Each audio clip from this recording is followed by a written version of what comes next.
Salute, salute, salute, HadukenSharon's. We are back. Yes, we are back. With another show today. Salute, salute, Oh, my salute, bad. My hair HadukenSharon. echoed for like 5 seconds. That's my bad. Back with another show. Hope everyone is having a blessed Tuesday. Um, I'm gonna talk about the last few games. Talk about the team. Gonna talk about Thibs, everything, all that. Um, I didn't stream for a little bit. The All-Star break, I basically took a break and I had stuff for school. That's why I was gone. But now things are getting a little lighter, so it's definitely gonna be more streams coming. But shout out to the people that are watching right now. Shout out to the people that are going to watch in the replay. Appreciate you guys as well. If you are watching right now, drop a comment in the chat. Shout you guys out real quick. But yeah, we're gonna talk about this game. I know there's a lot to talk about. A lot of people are gonna talk about some certain things. Can talk about my son RJ. Um, Talk about the next step for this team and what we're gonna do for the rest of the season because it doesn't really seem clear on the replay. LOL. Yeah, on the replay, Afro. What's good, Afro? Let's get it. It was good. Yeah, I appreciate you guys. Salute to Steven Fox. What's good, Foxy? Make sure to check out him and Sports Vibes TV on weekends, Sunday, 8 p.m. Make sure to check him out. They do a really good job breaking stuff down, talking about the game, all that good stuff. Kaiser Souls was good, bro. Salute, salute, salute. Yeah, shout out to you guys. I'm definitely not gonna take no 2 week breaks anymore because it's gonna be fine now. Because I have my schedule down packed. Um, so yeah, expect me going live a day after the game, and I'm gonna start making more videos as well. Talk about the rest of the NBA along with that. Um, yeah. So talking about the Knicks, let me go to the NBA side real quick. Gonna go through the stats for the game. I'm gonna go talk about the Heat game first. Then we're gonna go all the way to that Philly game. Then we're gonna talk about the game that's right after that, which is Philly again. Um, Let me know your thoughts in the chat as well with that. You see something real quick before I continue on. Check something. All right, everything is good. Everything is set up. Said, thank God for Foxy and TV because Sundays be slow. Y'all help me. Yeah, Sundays are really slow to be honest. But yeah, let me start this up real quick. All right, so New York Knicks, as you can see, lost by 15 points versus the Miami Heat. Um, gonna go over the Heat score first, then we're gonna go over the Knicks. So for the Heat, we have Jimmy Butler. He went 9 for 20, 23 points, 2 rebounds, 2 assists, 2 steals. He had a really, really good third quarter, especially that helped them. Not seal the deal in this game, but it really gave them a good momentum after that. Um, PJ Tucker, 3 of 3 from the field, 2 of 2 from the three, had 8 points, 2 rebounds, 3 assists. Um, Bam Adebayo had a dominant game, 16 and 16, along with 4 assists. He went 5 of 10 from the field. He had a really good game. You know, I feel like centers in general, they usually have good games against us. It's not really surprising. It happens a lot. Um, really not surprised at all. Sorry, answering something real quick. But yeah. Continuing on. Kyle Lowry, 19 points, 9 rebounds, and 4 assists, along with 2 steals. He had a good game. 4 11, 2 7 from 3, 9 and 9 from the stripe. As you can see, they shot not the best from the line. Um, Duncan Robinson, who has not really had a great year so far, he's been kind of cold. They just paid him 19 mil per. He's not really been doing good. But yeah, he didn't have a good game. Tyler Hero, 9 of 18, 4 9 from 3. He had a good game. 25 points, 7 rebounds, 2 assists, and 3 steals. Gabe Vincent, 2 of 6, 2 of 5 from 3. 6 points, 1 rebound, 4 assists. Yurt 7 played 13 minutes. He had 7 and 2. Caleb Martin, he had 8 points, 2 rebounds, 1 assist, along with 2 steals. Then Max Strus just made 1 3. He didn't really do much this game. He didn't really get too much playing time. Um, Next up, we have the Knicks. So the Knicks, of course, you know who the main player was this game. Um, R.J. Barrett got his career high this game. He went 13 for 22, 6 11 from three, 14 and 22 from the stripe, which is disgusting. Cause I just don't understand this one thing about RJ. He just can't shoot free throws. Um, Last year he shot 75%, which is good because he was 64 the year before, but now he's back to 69%.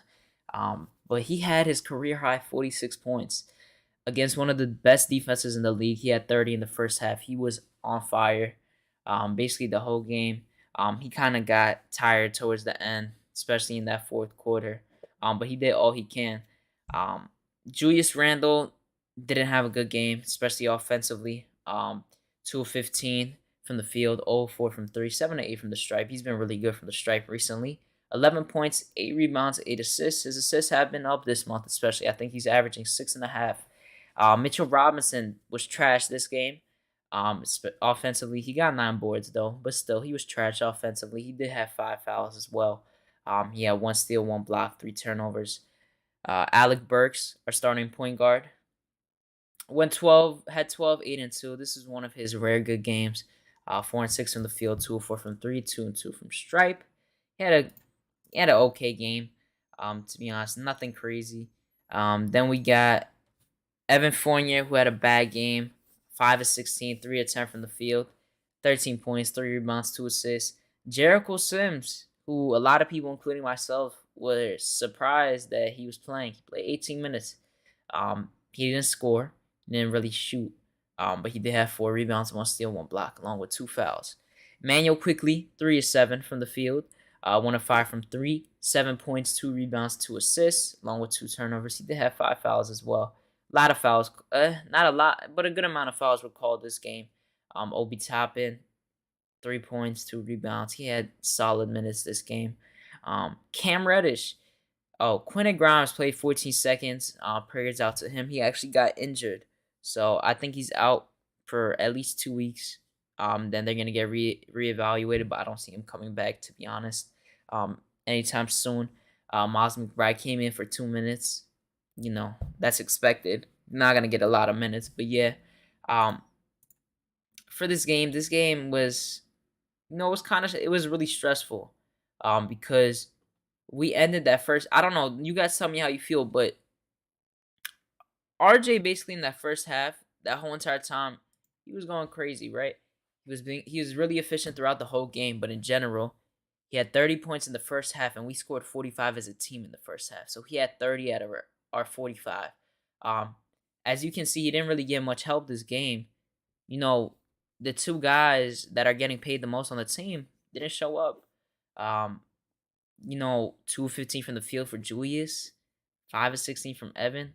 Like, just look at this outlier. RJ had 46, Randall had 11, Evan Fournier had 13, and Alec Burks had 12. That's just disgusting. There was no way we were going to win this game, especially because RJ ran out of gas towards that fourth quarter as well. He did really good. He did get killed defensively, though, a good amount of time this game. But, I kind of expected at the same time when he's having such of a huge offensive load. It's really hard to play defense at the same time. So that was one bad aspect of this game that I really didn't like. I came into this game not thinking we were gonna win. We had chances to win this game. Free throws are a big impact. Even though if RJ did make his free throws, either way we would have lost this game. But he could have gotten his 50. But in general, this team is on a 5-game losing streak. I predicted this before. I said I thought we were gonna go on a 7. And it looks like we might be heading towards that 7. We go against the Phoenix Suns right after we play Philly tomorrow. That's gonna put us at 7. I don't really expect us to win much games. I'm really just looking at prospects right now and who we can draft because, in my opinion, right now we should be losing games. Do what you did with Kemba Walker. Sit Kemba out. They sat Kemba out for the remainder of the season. You should start giving the guys like Burks, maybe Fournier, less minutes and start giving Cam Reddish, Obi Toppin and guys more minutes. Miles McBride, let's see what we got in him. But I don't really see them doing that. They're really not. It's kind of weird. I've been hoping Spurs get wins. The Blazers, they've been on fire. Both those teams, the Kings, the Pacers, all those teams, I'm hoping to win, just so we can get better odds. Because right now we're tied for the seventh odds, and I'm happy. I wanna the farthest we can drop down, in my opinion, is 6. But I like that 7th spot. I think we could really stay in that 7th spot. And every single year in the last few years, that 7th spot has been really good. And going in the top 4 each year has gone into the top 4. And I think that is a spot for us to be in. I think management has to look at this, be like, okay, I think we're like 11 or 12 games below 500. We're not. There's no point of really going into the play-in. I don't think we can get into the play-in. So we lose games. Let the young guys develop at the same time while doing that. Let them be competitive. Let them fight. Because, the last 2 games we played have been really competitive. Um, let us lose more games. Play the young guys. Get them more minutes. Get them more burn. Get us a better odds in the lottery, and then we pick someone in this draft. Preferably for me, Jaden Ivey. I like Jaden Ivey a lot. He could play. He's kind of like a combo, so that would be nice to have. I really want that to happen for us as a team. I think that would be the best thing to really do. And I hope the front office understands that. I really do. Shout out to my guys, King Ribby and Keyshawn. Was good. Salute to you guys as well. I know this is like a random stream because I haven't been here in a while, so it's fine that people aren't here as much. I'm still gonna go on my rant because I need to. I need to let it out. But yeah, salute to you guys. Jerry Fist was good. Salute to you. Salute to everyone. I appreciate you guys for being here. If you haven't already, make sure to smash that like button, subscribe, turn that notification bell on to all. Greatly appreciate it. My guy Foy Trey was good, bro. Salute. But yeah, that's what I think we should be doing. In this game in general, I think our defense was. I don't think our defense was terrible this game. I think our defense was pretty decent for the most part. Except in that third quarter. I think that third quarter killed us a lot, especially because RJ was kind of getting burnt by Jimmy Butler, and he couldn't really go against that screen too much because of how tired he was. And it was kind of, they got a good run in that third. Jimmy Butler got it going. Tyler Hero towards the end of the game, he started making some big buckets, and it's just hard because this is a good thing for RJ, but it was a thing for the team to figure out. Is that RJ was basically getting double teamed the whole entire game. It's been happening a little. It's been happening a lot more recently. He's been getting in double teams. He's been reading it pretty well, but at the same time, guys are not giving the proper spacing and the proper movements for him to adjust and do something with the play. Guys are just standing around. RJ, especially in that fourth quarter, he was trying to do what he needed to do. He had 2 bad turnovers in the quarter, but all in all, in general, like it was just a weird, strange game. Um, it didn't look like Randall after the game. He was like, "Oh, it's my. I knew this was gonna happen. After the All-Star break, I usually have a really bad game to begin with. That first game, he just laughed it out. He was like, "Oh, I hoped RJ was gonna bail me out." Guys was just it was just such an awful ending to watch. I don't want us to lose. I don't want us to win games, but my goal before the season was to beat the Heat at least once, and if we somehow won this game, I would have been happy. But at the same time, right now, I just want us to lose. To be honest, as hard as it is to say, like I don't like looking at our team to lose, but that's just the best thing to do. I don't care about a play-in just to lose in the literal play-in. Doesn't make sense. Andrew K was good. Matherin, you guys are talking about Matherin. We traded the picks and youth for Zion. We're gonna talk about that in a little bit. I'm gonna go over to the Philly game after I say this last point. But yeah, no, this game, I like, I like what I saw from RJ. Actually, I'll say this point actually after the 76ers game because that's something to do with after that. So the Knicks played the 76ers on the 27th, February 27th. Happy March to everyone, I guess. March just started today. But yeah, we played the 76ers, and this is Harden's second game back, a second game with the Sixers, and he had a crazy game. Let's talk about it. We lost by 16 points.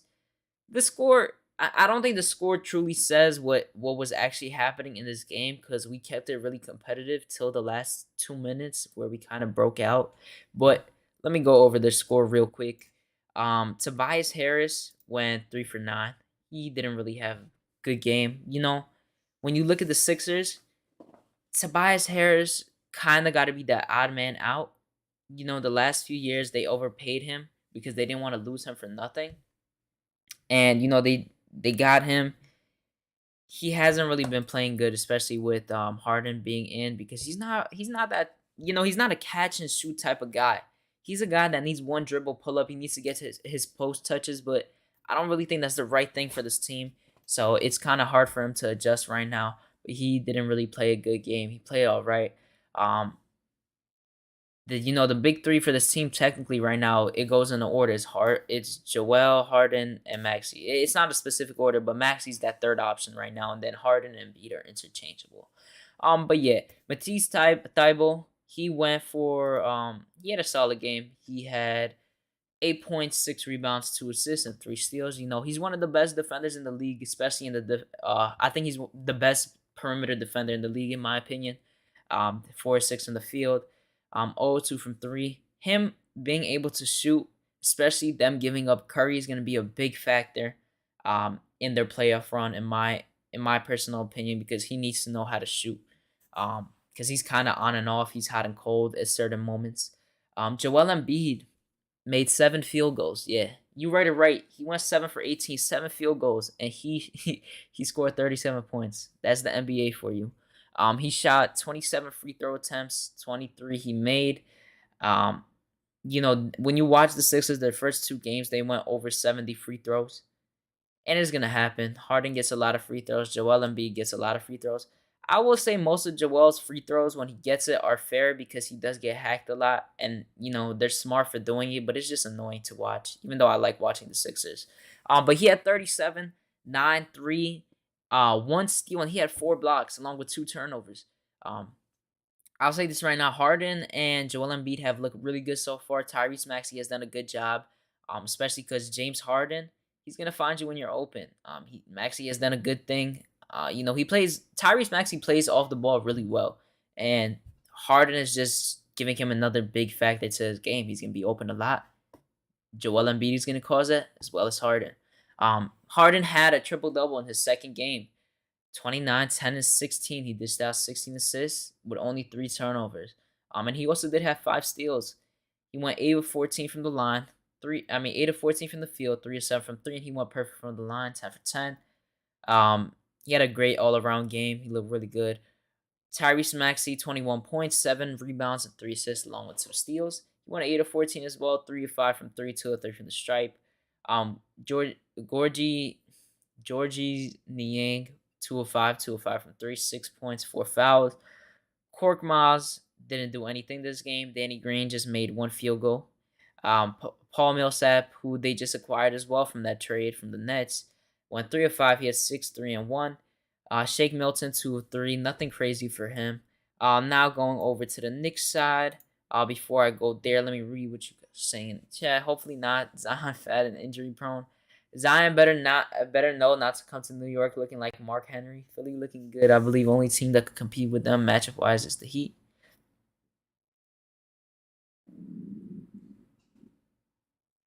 Stephen Fox said, "Tale of 2 games and efficiency. RG had 46 points on 22 shots against the Heat, 24 points on 22 shots. So 2 games in a row with 22 shots, but different results, 3-pointers."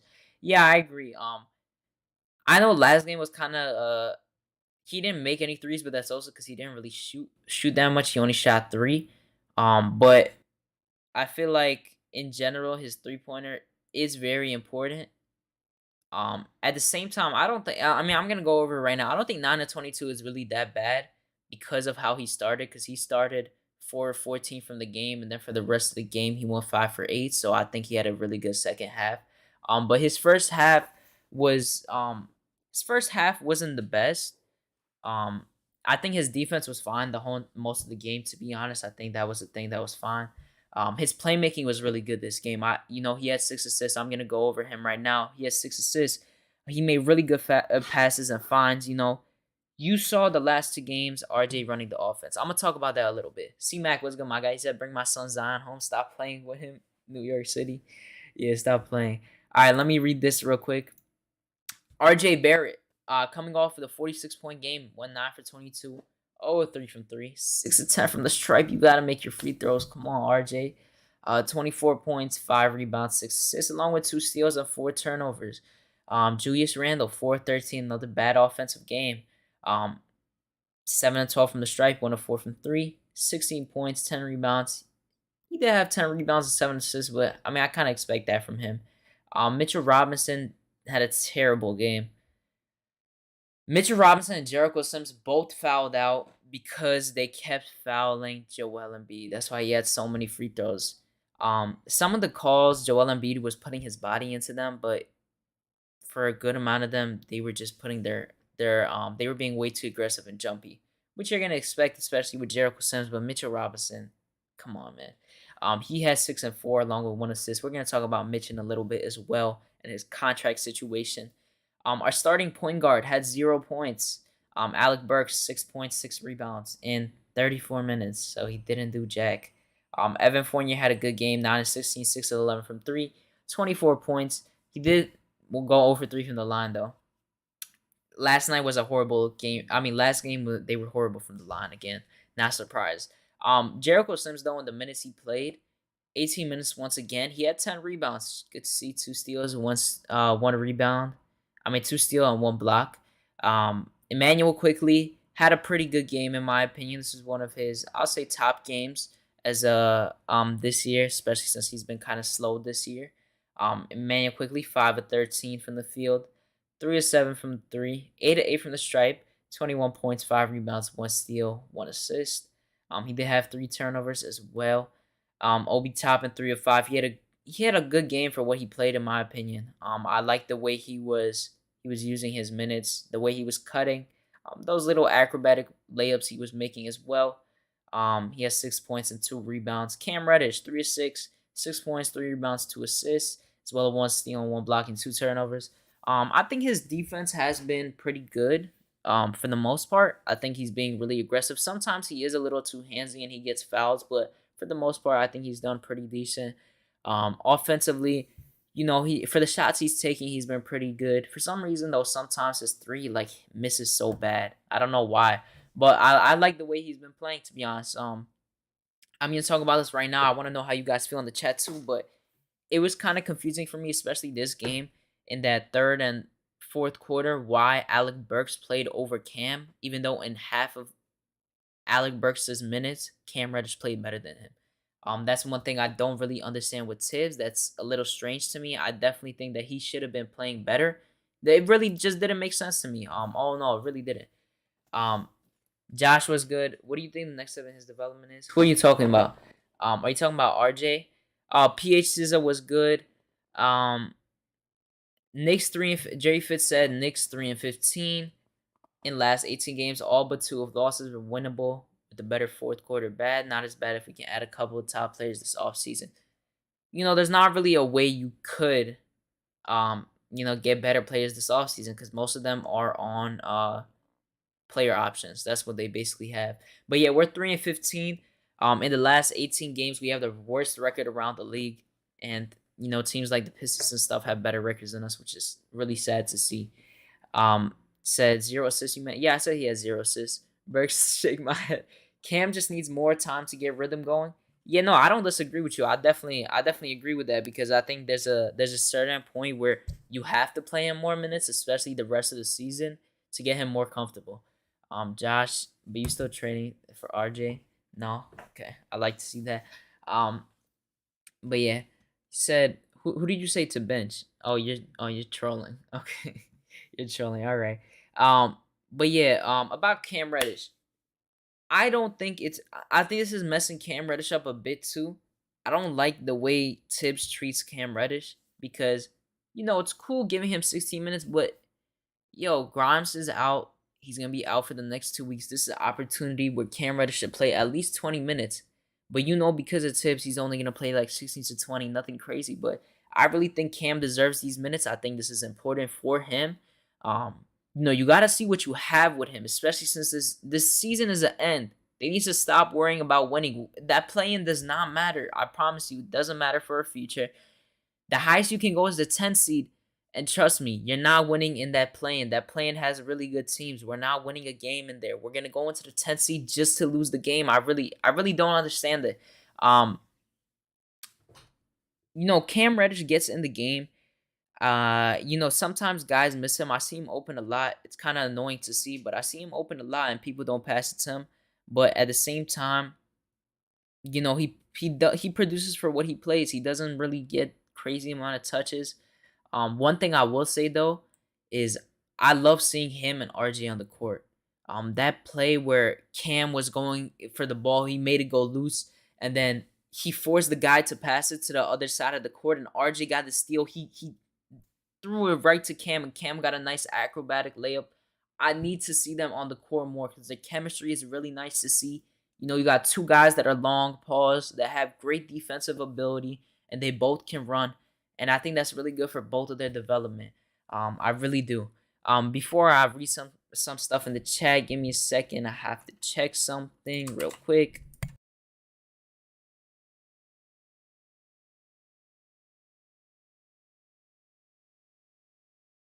My bad. I had to check something real quick. Let me read what you guys are saying in the chat.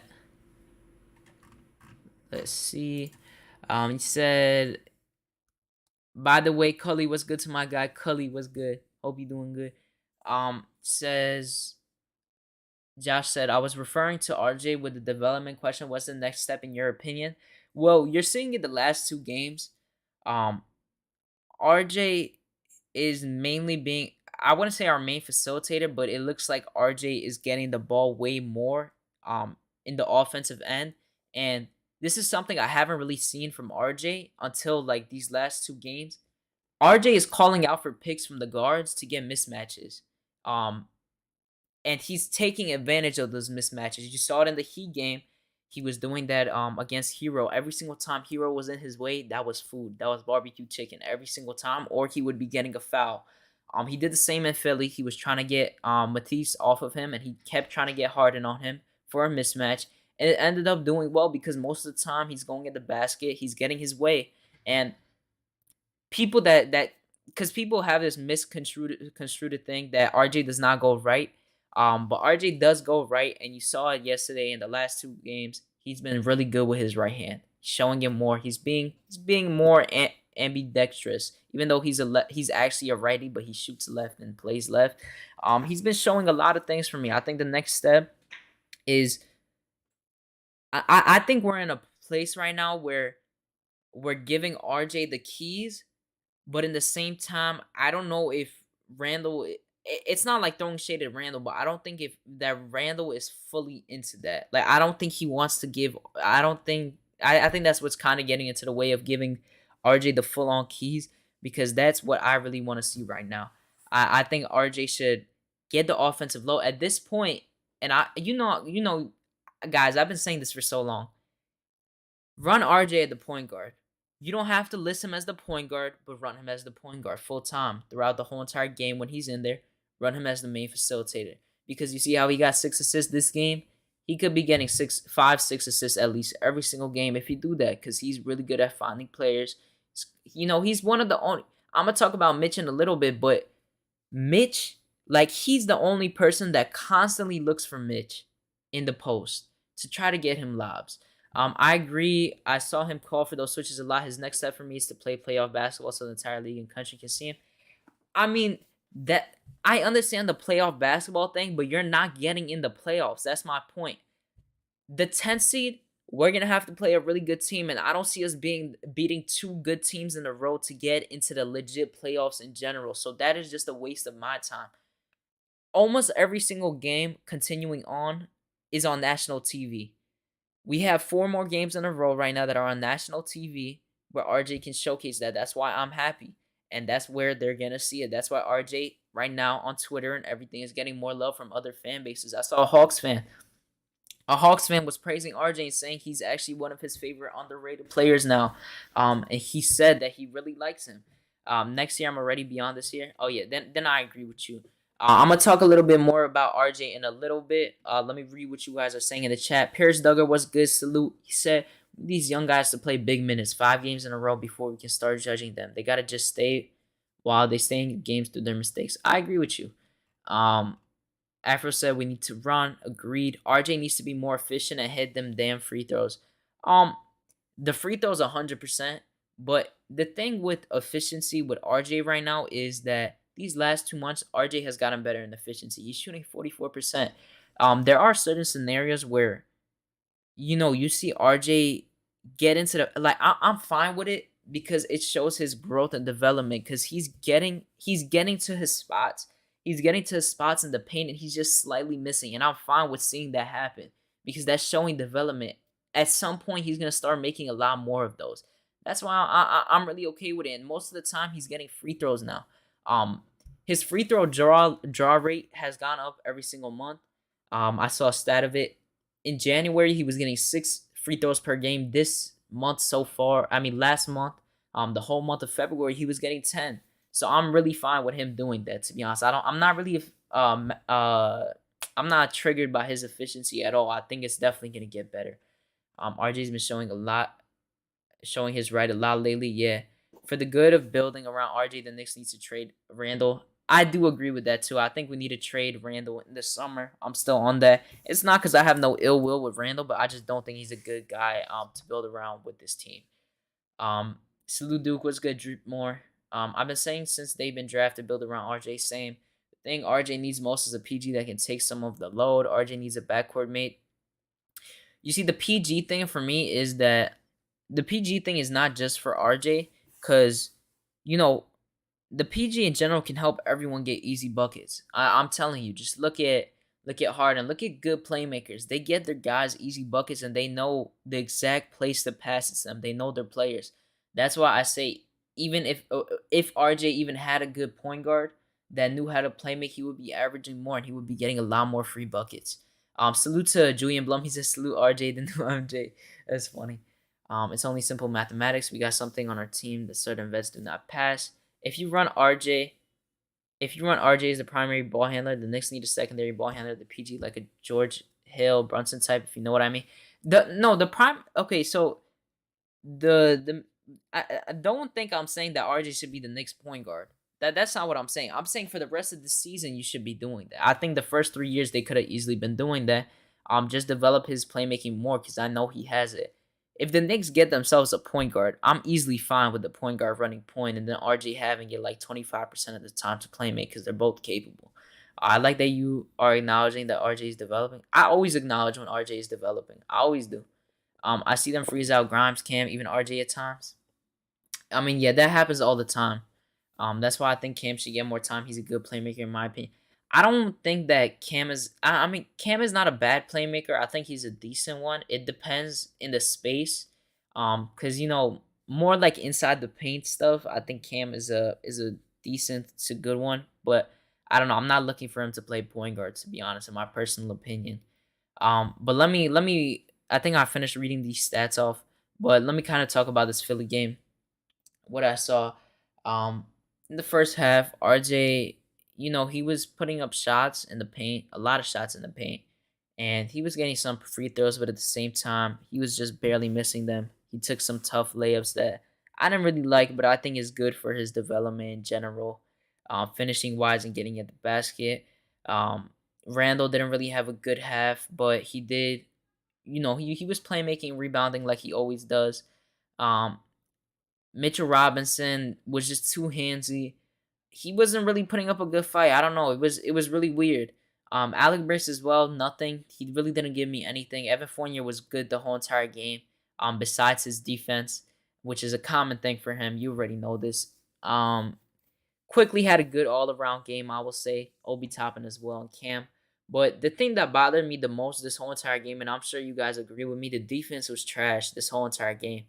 I feel like the only guys that really played defense this game was RJ and IQ, and Cam Reddish for the most part, because everyone else was playing garbage defense the whole time. Um, you know, Guys were left wide open so many times due to Mitch and Randall just not paying attention. The same happened with Evan Fournier's man and Alec Burks. Um, RJ was mainly on top most of the time because he was guarding Harden, but there was moments where I don't remember the clip. I can't really show it, but there was a moment where Randall was guarding Tobias Harris on the left wing, and RJ was guarding Harden on the top of the court, but then Harden was going towards Tobias, but he was going in the paint, and RJ switched to Tobias Harris, but Randall didn't switch to Harden, and it caused for them to get a bucket. So we had a lot of defensive lapses yesterday, especially with Fournier and Randall, and Mitch, especially guys getting easy cuts to the basket. It was kind of, if you guys remember last year's game against the Bulls, where we just kept letting up Lauri Markkanen get dunks and wide open layups for everyone. It was that type of game, and Harden was finding them really well. You saw Matisse Thybulle get back-to-back plays where he was getting that. All in general though, we kept it competitive. The second half, RJ came out. He had a good half. I think the thing that kind of got me frustrated is I think RJ should have gotten more touches because he went 5 of 7 and he went 5 of 8 for the rest of the game. I think there was more opportunities for him there. Free throws were something that they had to work on. That they didn't really do the perfect job, and especially with RJ and Randall this game, they both missed 4 and 5. Um, Defense was really killer. It was really killer. Let's see what people are saying. I know exactly what you mean, and I agree. I just think with RJ and that primary ball handler role, I would want to see someone who doesn't need the ball as much next to him. I wish we had Fred Van. Bro, pause, C-Mac. Bro, C-Mac, there's no way you type in Vliet and it says Schmeat, bro. Pause. Like, come on. You got to have that saved on your phone. I don't know what you be saying. Um, nah, you wild. Quickly should start. He's best playing off Randall and RJ because of his shooting defense. That I agree with you, Paris Duggar. I do agree with that. I don't know about quickly yet. Yeah. Okay, so I want to say this, and don't try to hate on me in this chat because I'm gonna probably make some people annoyed, and don't try to attack RJ to think that's gonna hurt me. But I don't want you guys doing with Grimes what you did with IQ. And when I say this, you guys should understand once I explain it. Do not call guys like Grimes untouchable and a superstar and then get your expectations too high when it doesn't happen. Um and why I say IQ is last year, IQ had a pretty good rookie year as the 25th pick. Both of them were 25th picks. He had a really good year for a 25th pick. Everyone was calling him a star. He was called the franchise point guard. He was called the next Dame, the next Trey Young, all these guys. And then this year, he's not doing good offensively. His shot selection is still bad, but he's getting a little better in playmaking, and defense has gotten better tremendously. But everyone wants to trade him now. Everyone gave up. I don't want you guys doing that with Grimes. Don't get your expectations too high because, in my opinion, that is going to happen with a lot of people, and then people are going to get upset. Please do not get your hopes too high and then kill him when it doesn't happen because that is too much of a expectation that you're putting on a guy that right now is a 3-and-D player. Please, just don't do that. Julian Blum, the All-Star thing too. I don't think. I mean, you could call him an All-Star, but I don't see him being no All-Star. C-Mac, you trolls. Oh, he changed his name again.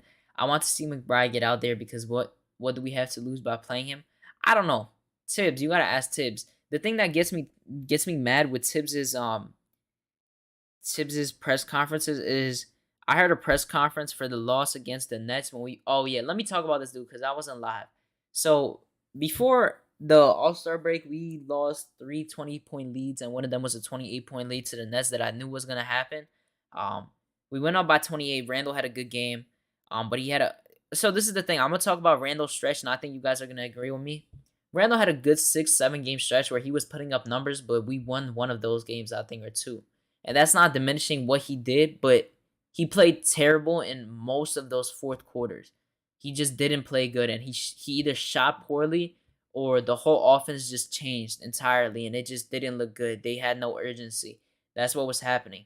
We choked 3 20-point leads. That 28-point lead was disturbing to watch because, nobody was doing anything. Literally, like the offense was so bad, the defense was terrible. They were just letting them come back. And I look at what Thibs said after the game, And Thibs was really blaming the young players for that loss. He was like, we got young players playing when we were up in that third quarter, blah, blah, blah. That fourth quarter, they didn't really keep it. He does that. And then I saw him holding someone accountable the other day. And then people were like, oh, why does he do this to the players publicly? But he doesn't do it to Randall. And I do agree with that. I don't know why he doesn't do that. Maybe because he knows Randall can't take it. I don't know. It's really annoying to see with Thibs. Like, Thibs also said that Deuce should be he said Deuce can hopefully get into the point guard role behind Burks and behind D Rose, if anything, blah blah blah. And he still hasn't. I'm tired of hearing this. Crazy Eye Salute. He said we don't have a superstar, but at the same time we shouldn't eat our young. Yeah, I don't disagree. Grimes has a smooth shooting stroke and great defensive potential. Grimes is a solid starter. I think Grimes should watch Richard Hamilton and copy his games. Grimes is a top 7 player on a top level team. I mean, sure. I don't think that's crazy to say. There's still a big question on McBride because Thibs is hating on him. Yeah, Thibs is just strange. I've said this. But it was Randall with the back-to-back turnovers late the game that ruins these games. Canal, what's good, bro? Salute to everyone. What's good? Hope you're doing good. I wanted to show you guys a clip as well. Let me go to this clip real quick. Let me transition. Oh, wait, I didn't fix that. Oh, that's tough. I didn't fix that, but I wanted to show you guys a clip. You guys let me know if you hear it. Basically, after the Heat game, Jimmy Butler gave praise to RJ that I wanted you guys to listen to. So I'm going to pull it up right here.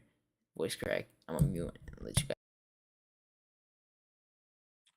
Man, he was attacking every chance he got in transition.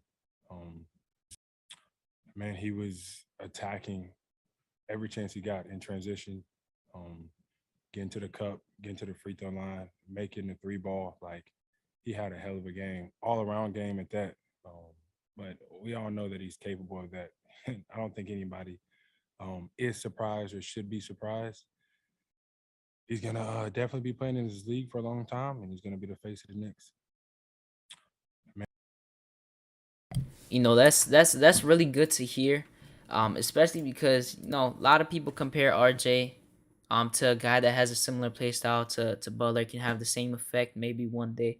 And one step into coming into your own and becoming an all-star level type player, maybe a star one day, is other guys on opposing teams recognizing you and saying stuff like that. He said he's gonna be the face of the Knicks. That was good to hear. And something I wanted to show as well, it's another clip talking about RJ Barrett's leadership and how it has changed and become a bigger impact by Ian Begley. So I'm going to pull that up right now as well. Put that up. Jimmy's proud of his pupil. Yeah, he is. Let me show this. With the Knicks mostly out of the playoff picture at this point, one thing worth keeping an eye on down the stretch is the play of R.J. Barrett. Barrett's been fantastic for pretty much the last month. He's averaged 24 points, 5 rebounds, 3 assists over that span, with his three-point shooting being pretty solid. I mean, we all saw what he did last Friday against Miami, the 46 points. So he's made quicker decisions with the ball in his hands, and he's gotten into the paint regularly, and he's set up his teammates in ways that you hadn't seen a lot from Barrett prior to this stretch. So he's certainly expanding his game, but another thing to keep an eye on here with Barrett is him expanding in a leadership role. He said that, initially his thought on leadership is just to lead by example day in and day out, but more recently here in year 3, he started to talk to his teammates regularly. He said, if you pay attention, you'll see me talking to Emmanuel Quickly, Obi Toppin, Jericho Sims, and other young Knicks regularly, and he's offering them feedback on what he's seeing on the floor. And he said the flip side of that is if they see something that I'm doing or not doing that I need to correct, I'm all ears listening to them. And so that's a healthy team dynamic. So really with Barrett, whatever happens with the Knicks moving forward, you can assume that he's going to be a big part of it. So the idea that his game is expanding over the past month or so, and also his role as a leader seems to be expanding, is a positive for this organization. All right, so that's Ian Begley about RJ overall month in his leadership, which I think is a really great fact. So Dukin about to cry. You're saying that because I tweeted that as a joke. yeah, if you didn't already, follow me on Twitter too. It's in the link. It's in the bio. Let me see what people are saying in the chat. But it was random with the backspace. Trav B. Ryan says, "What's up, Hadouken? LOL." Josh, I'm not even gonna go there, bro. I violated him on Twitter respectfully. I'm sorry. We're not gonna talk about that. Randall is useless over 28 minutes. Thibs has to keep him rested mid third to mid fourth. I don't think it's crazy to say Grimes can be something. He's already cracked the starting lineup. He's only cracked the starting lineup because of injury though. So that's the main reason. He was mainly only starting because RJ was out. So I can't really say that. He is a proven shooter and defender though. Stephen Fox likewise. Jimmy is proud of his pupil. If Grimes was to get a little more explosive and keep working on shooting on the move, he's a catch and shoot threat like Duncan Robinson. Get rid of the vets. RJ has to dribble before he shoots his free throws. I have said that I think RJ needs to change his routine with free throws because I just feel like he's not taking enough time. I feel like he's chucking his shot. All right, Steven, you're not funny. RJ Barrett went crazy. Yeah. Knicks need one more D3 tall wing. You mean 3 and D tall wing? By the way, shout out to the 27 people watching. Got 23 likes. If you haven't already, make sure to smash that like button. Subscribe. Turn that notification bell to all. So you get all notifications when I go live. And shout out to the people in the replay as well that are going to watch. Do the same thing with that. Who do you like more with RJ on the wing, Cam or Grimes? For me, it's Cam. Especially because he has easily more defensive impact. And he's more versatile as well. So if I would have to pick out of the two to choose to grow on keeping forward, it would be Cam. It wasn't a joke, LOL. He really was crying. No, I wasn't crying, but I was really happy. Grimes has 3 games this year where he scored more than 15. He's not ready for Springfield just yet. Yeah. But yeah, no, that's with that. I like Grimes over Cam right now. I mean, that's for personal opinion, to be honest. Anthony Alvarado was good, bro. I would be okay with Grimes or Cam. Yeah, that one is based on your opinion, to be honest. I definitely like Cam more. I think he has a lot more potential. No, I didn't say defensive impact. I said defensive potential. That's what I said because he's really tall and has a 7'7" 7'1" wingspan for a 6'8" guy. He has more defensive potential. Cam hasn't proven anything in years. Grimes has proven more on the floor than Grimes. That's okay. I think both play well with RJ. Yeah, I think both play well with RJ either way. But if I'm building for the future, I'd rather have Cam. But something I wanted to talk about. Something I wanted to talk about, and I know has went a little wild recently, is Mitchell Robinson. The subject with Mitchell Robinson. Apparently, Woj came out. He said that Mitchell Robinson was offered somewhere around 4 for 48. They said that in the pregame versus MSG. Shout out to Henson for saying that. They said 4 for 48, and apparently they didn't. They declined that. 100%. He declined that contract. I don't know about his future with his team personally. I feel like it's likely that he leaves, and he's been posting on social media about how he feels about the offense the last few weeks. He really has, and it's a little worrying. I'm gonna read out what he said. Let me see. People are saying, after I seen that Cam pass towards Obi, I never looked back on Cam. I need a lot of playing time for him. Potential and size don't mean anything if you don't have the hunger. I know that, but I still rather have Cam. That doesn't change the fact. Julian Blums, no knock on Grimes. I root for anyone wearing a Knicks jersey. It's just we/me are so hungry for some good players. We talk about a guy like Grimes who has scored more than 15 points 3 times as a savior. Thank you, Jerry Fitz. You've said it for the guys in the back. Thank you.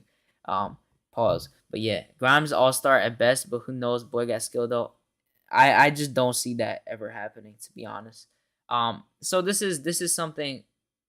Grimes has had 20-point games this season. Well, yeah, I know, but a lot of people have 20-point games. It is what it is. This is what Mitchell Robinson said. This was to a tweet that a Knicks Twitter account tagged him in, talking about his contract, saying that they basically said all for re-signing Mitch, but if he's pushing for more money, you explore signing trades with him. There's no way he's pushing the narrative that the coach is holding him back. He's just trying to get paid. Show us more of this offensive game you claim to have. He liked that tweet. And these are the other two he liked. He said could have gotten a decent player for Mitch via trade before deadline. He's a backup center at best. I mean, he gets waxed by any decent center. Big men score. Now it's not 1990. Bigs must create, shoot, and score. Mitch's lack of offense. He's a second-round pick. And then he also liked the last one. He said because he's better than most of the other bigs in the league, and he's only about to be 24 years old, and he's proven his willingness to grow and be coachable. He plays hard and doesn't go to get to touch the ball. What more do you want? Another thing, this is the thing that he tweeted. He said everyone knows when everybody gets involved and the ball is moving and everyone's touching the ball. The energy and effort goes to another level. Let me ask you this, and be 100% with your answer. How would you feel just running up and down the court for 48 or even for 20 minutes? So he's definitely talking about in general the offense, and he's shown his displeasure with the offense the last few weeks. He's been talking about on social media here and there. He wants more of the offense going towards him. He wants to get fed more of the ball. That's something that he was talking about. And it's kind of hard because I do think that there's truth in what he is saying, and I think there's a truth into him needing to play better at the same time. There's definitely, especially with an offense that's surrounded around Randall, where Randall has a lot of touches. Randall looks more for the outside guys for the three and more with the two-man game with Fournier and Alec Burks and guys like that. So that is where Mitch is kind of iced out of the offense. And then you have guys like RJ who find him a lot. But at the same time, I need Mitch to be able to catch the ball because sometimes he messes it up. But I think there's a truth between both lines, and there needs to be a change in order for that to happen. And I think if you don't pay Mitch and you didn't trade him, you're losing him for nothing, and there's no other center you could really get. You really can't get anything for him. I thought the max offer was for 48. No, apparently it's more than that. I think it's like 15 mil per or 16. Grimes had a 30-point game. Wait, yeah, yo, Cam had 3 games in a row with 30. Like, can we not do this? I'm not arguing between Grimes and Cam. Cam is way better than Grimes. Overall as a player. What's Cam's 3-point percentage and what's Grimes' 3-point percentage? Bro, they literally shot the same exact percentage this year. And Grimes is, I don't know why you're comparing him, because Cam Reddish is not a 3-and-D player. Grimes was literally drafted to shoot threes. He should have it better. I don't like that argument at all. No one is overvaluing Grimes right now. He's more put into the team than Cam, and it's not even close. I'll gladly just disagree with that. He's not leaving New York is where the money is unless he goes to Cali team. You got me and Josh agreeing here, so it got to be true. Nah. No one passes him the ball at all. Cool. I don't know what you're talking about. I will say that those games that Grimes was shooting good, they didn't pass him to the fourth quarter, but I still don't think he's the same thing.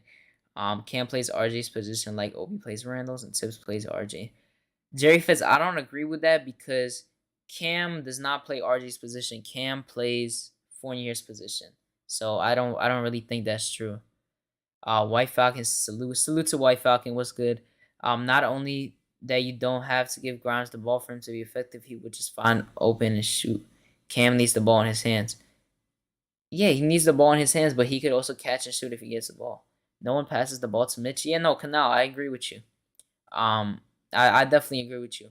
But yeah, this Mitch thing is a tough situation. I'm really not sold. I don't know if they're gonna pay him. I really don't. I think we might be looking at a different center position. If they don't pay him, I don't think that will be the right thing, especially because you're not getting anything back. You really aren't. You got to find a good contract. Jerry Fitz, I mean to say that basically, Fournier is the guy in the starting lineup that Cam should be playing over. It like in retrospect, because RJ would go to the 2 and then Cam would go to the 3. I don't care about RJ playing the 3, but if you have Cam and RJ on the same lineup, you have RJ at the 2 and Cam at the 3. Cam has shot 22% from 3 since coming to the Knicks. He's also barely shot anything, so I don't know what you got from that. T-Jack, salute.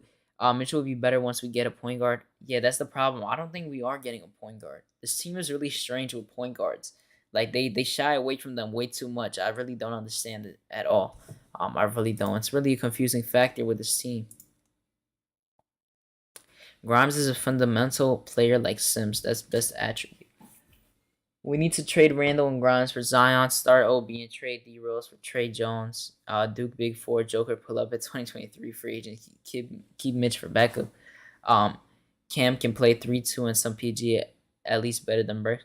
Yeah, no, Cam can be at the 2 and 3. It doesn't matter.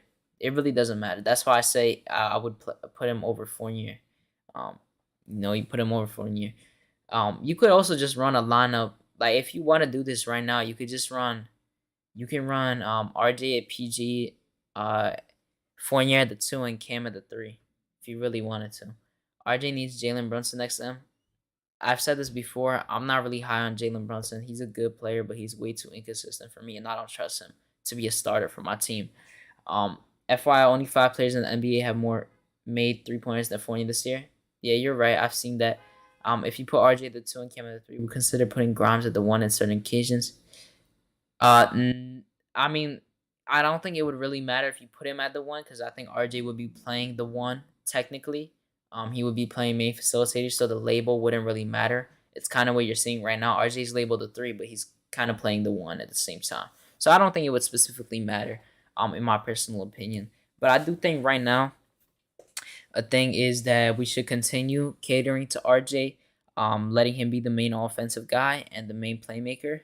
See how he does, because, a good thing to see is that even though we lost these last 2 games, RJ scored 46 points against one of the best defenses in the league that he has struggled with his first 3 years in the league. Dropped 46. And the best part about these 2 games is that on national TV, against 2 of the best teams in the East, we've kept it competitive as RJ is our primary guy, which is good to see. It's a really good thing to see. Trey Jones will be a brilliant move. If you put RJ, Kemba 6th man, Burks, nah, we don't need Kemba. Grimes, RJ, Cam, Obi, Mitch at some point this year, please. One of the reasons I like Grimes over Cam is the upcoming contract for Cam. I don't know what his value is at right now. We could talk about the contracts right now. To be honest, for Cam, something I expect for him to get is 15 to 20, no more than that.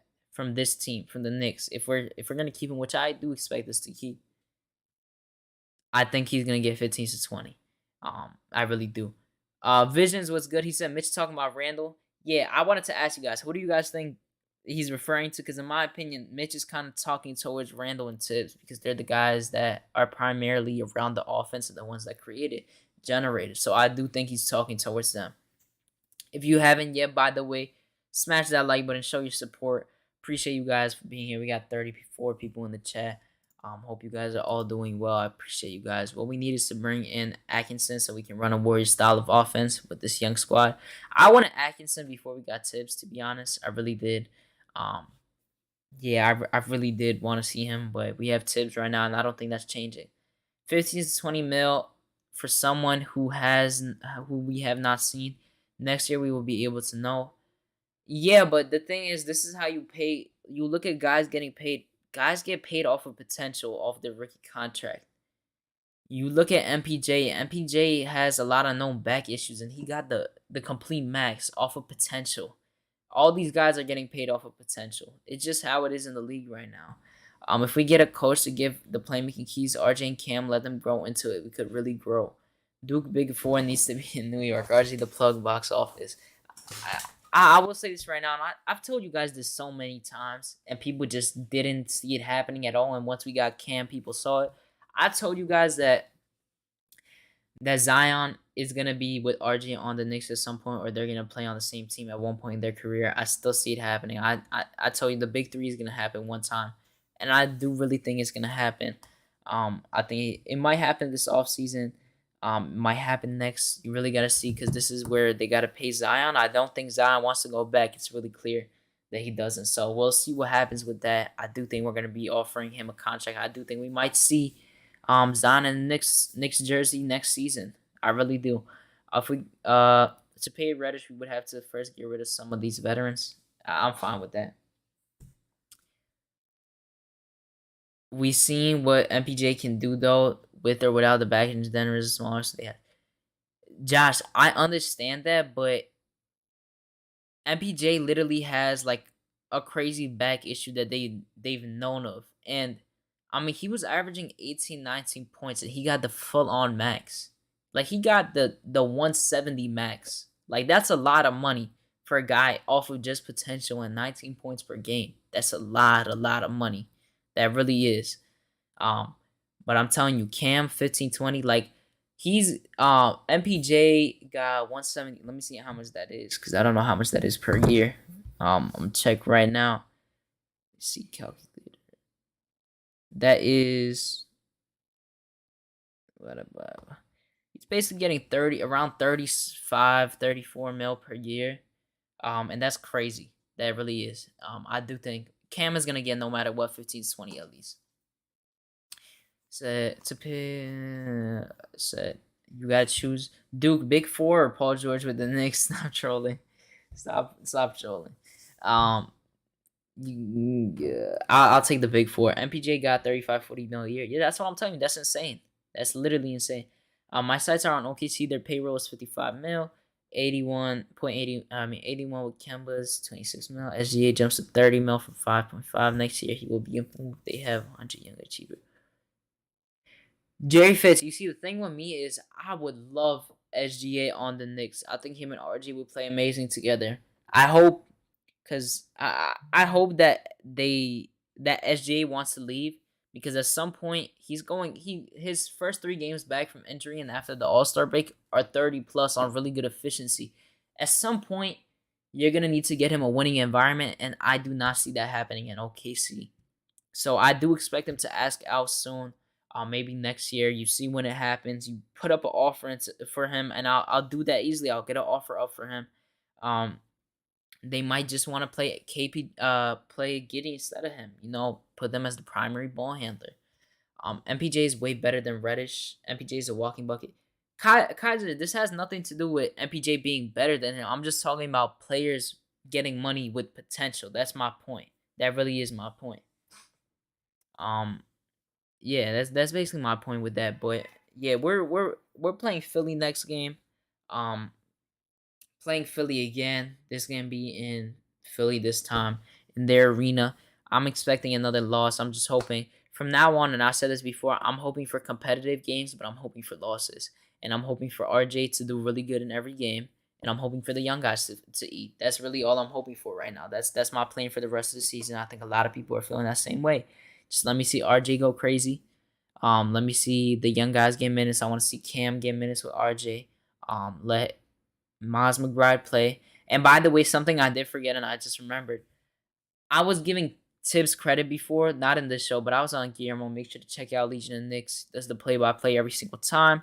I'm most likely, by the way, for everyone watching, Guillermo said he's not going to be doing the play-by-play on Friday. So I'll see if he changes his mind, because I think he has to do something. I will do the play-by-play if he's not going to do it. He told me to do it, so I'm going to be doing it. So make sure to check that out if you are going to be here. But yeah, I remember Nerlens Noel, right? They kept saying he was active but wasn't playing. That's why they played Sims. And I was giving Thibs credit because I thought he was trying to see Sims out instead of Nerlens Noel. But apparently Nerlens Noel has plantar something. I'm gonna butcher it, but he has plantar something wrong with his leg, so he's injured right now. That's why Sims is playing. But at least he's playing over Taj. MPJ has shown production and still has potential. Yeah, Kaiser, I know that has nothing to do with it. Kaiser, 35 mil to 40 compared to 15 to 20. It's a crazy difference. That's not why I used that MPJ comparison. I didn't use it for talent. Jerry Fitz said 3 first and grabs a McBride. OKC signed SGA. They ain't paying him. I've been on this tank. Glad you are on board. Now, yeah, I've been on board for a while now, to be honest. The last month. Fasciitis. Plantar fasciitis. Thank you for signing out for me, Josh. I would pay Cam a 3-year deal, 45 mil less. Yeah, Kaiser, that's what I think he's worth 15. He's gonna get 15 to 20. I mean, you said 10 to 15. I think that's just unreasonable. That's basically getting paid Nerlens Noel money, and he's easily better than Nerlens Noel. So he's getting 15 to 20. C-Mac PG-13 and RJ is elite perimeter defense. Zion isn't healthy. Cam is mediocre. I like PG-13 with RJ. Okay. Get Flynn from Toronto or Trey Jones. Yeah, Flynn is nice. I like Flynn. He's a really, really solid guard. He did really good, especially with Fred VanVleet out. D-Raz, my guy. What's good, D-Raz? Salute. Hope you're doing well. He doesn't have to start just like how he competes. I knew you'd bring up PG-13. Yeah, of course. It's not a stream with White Falcon unless he brings up PG-13. And what did Ferris say? He said he doesn't have to start just like how he competes. I don't know who you guys are talking about, but yeah. But let me know in the chat. Are you for? Wait, actually, I think can I make a poll now? Oh, I can make a poll. I didn't know that. Let me make a poll real quick.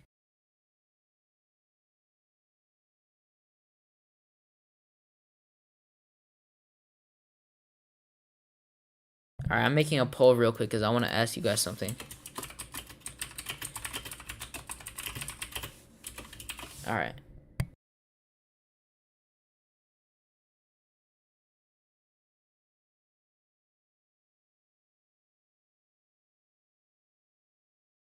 All right, so something I wanted to ask.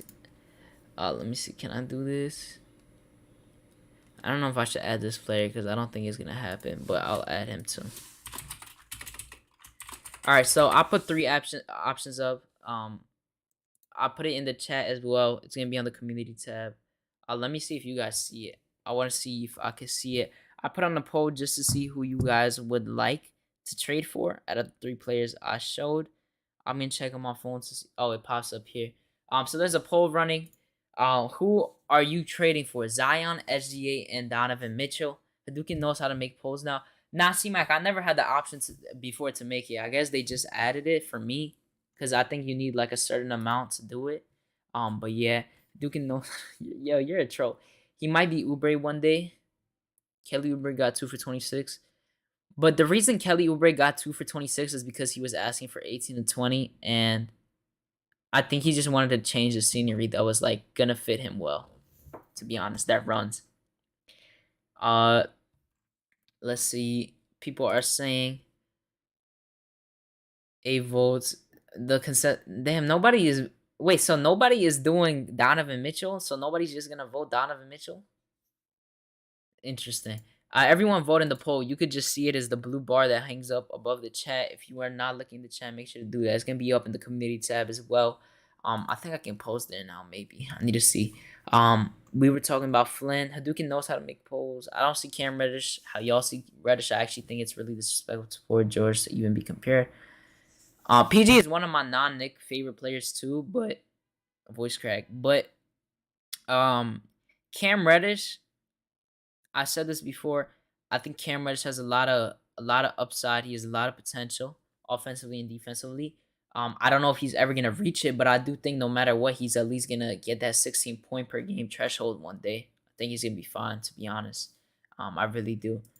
Damn, nobody is voting Donovan Mitchell. I will say this though. For me personally, I like all 3 players a lot. Like I like all of them a lot. I've liked Donovan Mitchell since he's been drafted. SGA, I've liked him. I can't say since he's been drafted, but I have liked him since he's been on the Clippers. Since I saw him play against the Warriors when they were the 8th seed, I liked him a lot. Zion, I always liked as well. I will say though, a healthy Zion, if it's healthy Zion, I would take him over everyone, easily. But I do like all 3 of those players, and I would be fine with any of them. Except Zion, I would need to know he's healthy, but I do think that's gonna be realistic. I wouldn't be too mad, to be honest. I really wouldn't. That's just what it was. I voted for Zion if healthy. That's fine. So everyone is basically saying Zion. Spider ain't coming here. Let's be real. Yeah, that's why I said that. Zion will be good, a game changer, but we need a PG that pushes the pace. I mean, by if we do have Zion, I mean you could get a PG still, but I do think RJ would do a good job of initiating that. To be honest, we could also get like a. It depends on what we get in the draft. To be honest, but we might trade that pick for him. You never know. Since Zion for a year, we have OB. OB is not. I'm sorry, OB is not good. I'm sorry. I don't know if anyone's gonna be mad about that, but he's not good in my personal opinion. He doesn't have that much skill. Salute, dude. Glad you back. What's good, Michael Cruz? What's good? I hope you're doing good. If he's healthy, Zion makes sense. He's box office. I would love to get both Zion and SGA. Yo, imagine a team of Zion, RJ, Cam, and SGA. That would be nasty. That would be like one of the most. That would be the biggest box office team in the league, and I think that would be like a KD Westbrook Harden type of thing. Um, Secretly, the biggest reason we lose games is shooting percentage in the fourth quarters and free throws. Yeah, no, I completely agree. None of these players are getting moved. I do think one of those players are getting moved. I don't know who it is, but one of them. I think Zion is most likely. Um, Trey Jones. D-Raz said, "I'm giving your son the keys. Tell him to keep the gas in the ride." D-Raz, I know you've been trolling me a lot about RJ, but I know that you like RJ now, so it's fine. Start OB till Zion gets healthy. Unless two players want to force their way out and play together, and West can pull that off like he's supposed to, SG and Lillard are the realistic options. I don't think Lillard is realistic at all. I keep seeing SGA talk under RJ's comment under RJ's posts when he posts, and SGA is always like saying something, and I get hype. I'm like, come on, just go to the Knicks array. I know you're both Canadian. You know you want to see that combination together. Let's bet on it, Kaiser. What do you want to bet on it? That one of them is gonna get traded soon. I mean, I don't have to make a bet on that. I just think that's gonna happen. Thibs zaps the confidence out of the young players, so they play carefully. I will say that to a certain extent that is true, depending on the player. He does do that. Like I'll say Cam, I think he does that a lot with Cam. I think he does that a decent amount with Obi as well. Start Obi to I don't know why you think Obi. I don't know. I think Obi to me in general is a non-factor for this team. I think you've got to trade him or something. I don't know. I don't know what Obi really offers besides speed and athleticism. Really doesn't offer much to me. I'll make a bet with you if you want like 10 or something, nothing crazy. But yeah, that's basically it. That's basically it for that. But yeah, no. We got a game against Philly. I already told you my game. Let's bet that one of them does not get moved this offseason. Oh, this offseason? This offseason? I don't know. Leave Obi alone. I'm sorry. Um, I don't know about this offseason. I just think in the next 2 years, that's my stance. I think Obi can be a good bench player for years. Bench player, yeah. I think the max Obi can be is a really good bench player. That's it. I don't think he could be a starter on the team. To be honest, I really don't. I don't think it's realistic. Um, yeah, he has to get Embiid in foul trouble to have a chance. They have no backup. Yeah. Now I legit feel like there's a way you can win this game if you pick up your off, because usually when you play a team back to back, you start figuring things out. You watch a lot of film of what you did. Especially this is a new team. Especially with Harden, the whole dynamic of the team changes. So they're definitely gonna be watching film. They're gonna be breaking it down. You should be able to break down your defense a lot better and know your strategies a lot more. Once you go into the game tomorrow, I expect them to still have a hard fought game. I don't think we win. We could possibly win, but I don't think we win. Um, I think that the Knicks stay competitive. I hope we pick up our defense. Like I said, I hope RJ has a really good game again. I hope he continues to average 20 plus every game. On better efficiency, I would hope obviously as well. Randall can do his passing and rebounds. I don't really care for him to score. I just don't want him to like take shots and miss them. That's it. Because he's been really bad the last two offensively. Yeah, that's basically it with that. I don't want Alec Burks starting anymore. I've never liked him starting. I always knew this was gonna happen. Put him back into his role. Maybe get IQ to start. I think that's better for that. Obi needs to be in an offense where there's a lot of cutting like the Warriors. I agree with you, but saying that is that Obi is not really effective on his own. That's why since D Rose has left, you haven't really heard much noise with him. Give Obi 30 minutes, y'all sleep. Diaz Ball and Salute. What's good? Diaz Ball and Salute. They're not soft. They're afraid to be banished to the bench for days. Nah, yeah, kindly, yeah. You aren't wrong with that, to be honest. I just don't know. It's really confusing, to be honest. My opinion with that. The guys are starting to get more confident. I think it's a big factor for us as a team. Alec Burks should not be playing PG. Tibbs is limiting him by this. No, I agree. The thing with me is that I never wanted to re-sign Alec Burks. I didn't think it was gonna happen. I think he's a good player off the bench, but when you mix up his role, he just looks garbage, and that's what you're seeing right now. He hasn't been good. He's probably had like 4 or 5 good games. 5 good games might even be a stretch in the last 20 to 25. He hasn't really been effective, and him as a point guard just looks garbage every single time. I don't understand. It's confusing. I like to see just one pick and roll from the foul line that includes Obi, just one. I wish. Okay, bringing up pick and rolls. And I don't know if you guys noticed this. Yo, RJ, like I don't know, on Guillermo's show too, Hinton, me, Coach, Ethan, Guillermo, we've been saying this. I want to see RJ and Randall have a pick and roll game, a give and go game. RJ had the most beautiful pick and roll to Randall in the end of the last game, in the last 3 minutes, and Randall missed the layup, missed the wide open layup, He messed up the play, messed it up, and I got so pissed because that was one of the best pick and rolls I've seen. That like they don't run pick and roll a lot, but RJ has such a beautiful pass to him, and he just misses a wide open layup. That's the story of the Knicks. Will Fournier bring Jokic? Fournier is not bringing Jack, bro. No player is gonna join a team thinking about Fournier being good for them. Thibs has Burks out of position. Thibs knows if he screams at Randall, he gonna catch those hands. Everybody else is fair game. I don't know if this is true, but I've seen this. I'm not gonna say this is true, but I've seen this on Twitter that apparently, I mean, one guy saw. I don't know if it's true, but apparently Thibs was trying to get take Randall out of the game, and he didn't want to. It was a little weird. The problem with Duke, they favor the same side, and Randall can't finish in the restricted area. Yeah, no, D is balling. I understand that, but at the same time, in that exact play, I wish I could show it, but I don't remember. I don't know how to show that, but in that exact play, wait, actually, I do know how to show it. Give me a second. I'm gonna show it right now. I need to find it though first, real quick. Give me a second. I gotta go back to this game, and see if I could find it.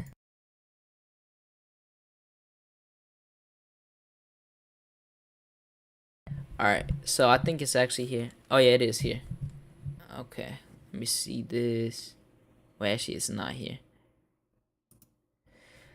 I'm going on this YouTube channel that shows all possessions, so I can see if I can find the Randall one, but I don't know if they have his from this game. Let's see. 2 days ago, right here. Let's see. Alright, I found it. Let me find the play. It was towards the end of the game. My bad, guys. I need to find this play. Oh, is it right here? No.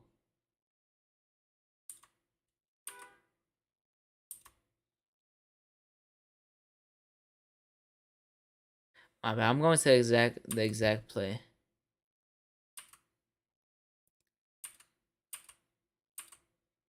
Okay, it's on here. Alright, I think it's right here. Oh yeah, I found it. God. Choke the layup. Alright, I found the play. Let me put this up right here. What the hell?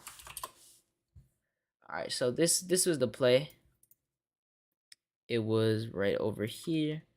My bad, it just popped up. This right here. Alright, so let me see if you guys can see it well. Alright, you guys can see it. Let me full screen it. I'm gonna go slow-mo. I'm gonna put it fast first, and then... Alright, so right here, see RJ gets the pick by Randall. Got a beautiful pass for the roll. Randall just misses the layup. It was a little contested, but at the same time, that was wide open. He caught Joel Embiid off guard. RJ had a really good pass right there. I liked it. I just get annoyed with these types of plays because they don't really run it. This should be ran a lot more in the games. But Randall doesn't really like to be the roll man. But here, it's a perfect pass right there because Tobias Harris got caught on the pick. Randall misses the layup. Those are the type of plays I get frustrated at because I want to see that a lot more during the games. And the reasons we can't really run it as much is because Randall just doesn't know how to finish them. Really doesn't. Let me see what you guys have been saying. Let me see. Obi has to screen better. That's why you haven't seen the PNR. Yeah. Obi needs to work on his screening. Yeah. I think RJ and Randall had a pick and roll. Randall missed a wide open layup like 2K Brown shirt with no badges. Obi wants to score so bad, but he needs to learn how to do some of the dirty work. Randall doesn't drive to the basket much. He's playing outside. Will Joker win a ring on the Nuggets? I don't think so, but they have a really good team. They just haven't been healthy. There's different ways to lead and influence people in most situations, though. The young guys have it tougher. RJ is at least adjusting and going to his. Yeah, RJ has shown his right hand a lot. Randall told the press he's always horrible right after the All-Star break. Yeah, I said that already, and that's just a terrible. That's just so stupid. I forgot the one was on our team. Yeah. The Randall thing was when Obi came in for Sims, and for a second, Randall thought Obi was coming in for him, and he looked over at the bench. Oh, okay, Jerry Fizz. That makes more sense. We could talk about it if Duke allows it. I don't know what you're talking about. I don't know. Talk about it. Randall can't finish. You better off running pick and pop. Obi needs a PG right now. No, RJ is not Harden. In my opinion, from last year to this year, I don't think RJ developed much. He just turned it on mentally. No, I definitely do think he developed in general as a player because I don't know if my thing is glitching. My bad. I think it might have lag spiked for a second. I'm watching right now to see it. It was glitched. Yeah, no, I'm following the conversation. I'm just going all the way back to read, but RJ has shown a lot more in his arsenal. Shooting fadeaway shots, he's shooting over people in the mid range. He showed the mid range more recently. He's being more craftier around the rim as well. You have seen it recently, the last 2 months. His 3-point shot, he's starting to shoot better off the dribble. He's starting to shoot more uncomfortably, which I like as well. That 2K update messing up the stream. No, I haven't played 2K in like months, bro. That game is not good anymore. Really isn't. I don't know what is happening with that game. Give me a second. You search something.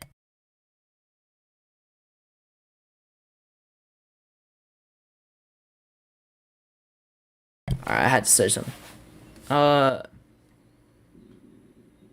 Effective. How do I check this? I don't know how to check this stat. I'm trying to see. Oh, it's right here. Never mind. I'm just looking at a star right now that I searched up. So I'm generally interested. You say you want to join the thing. I mean, I could add you guys if you want. But I'm only going to be on for a little longer. Like 15, 20 minutes. Maybe. Actually, I'll be on for a little longer. I have to go to the gym in a little bit. Then I have to watch some games. Let me drop the link in the chat. Anyone can join. Put this up here.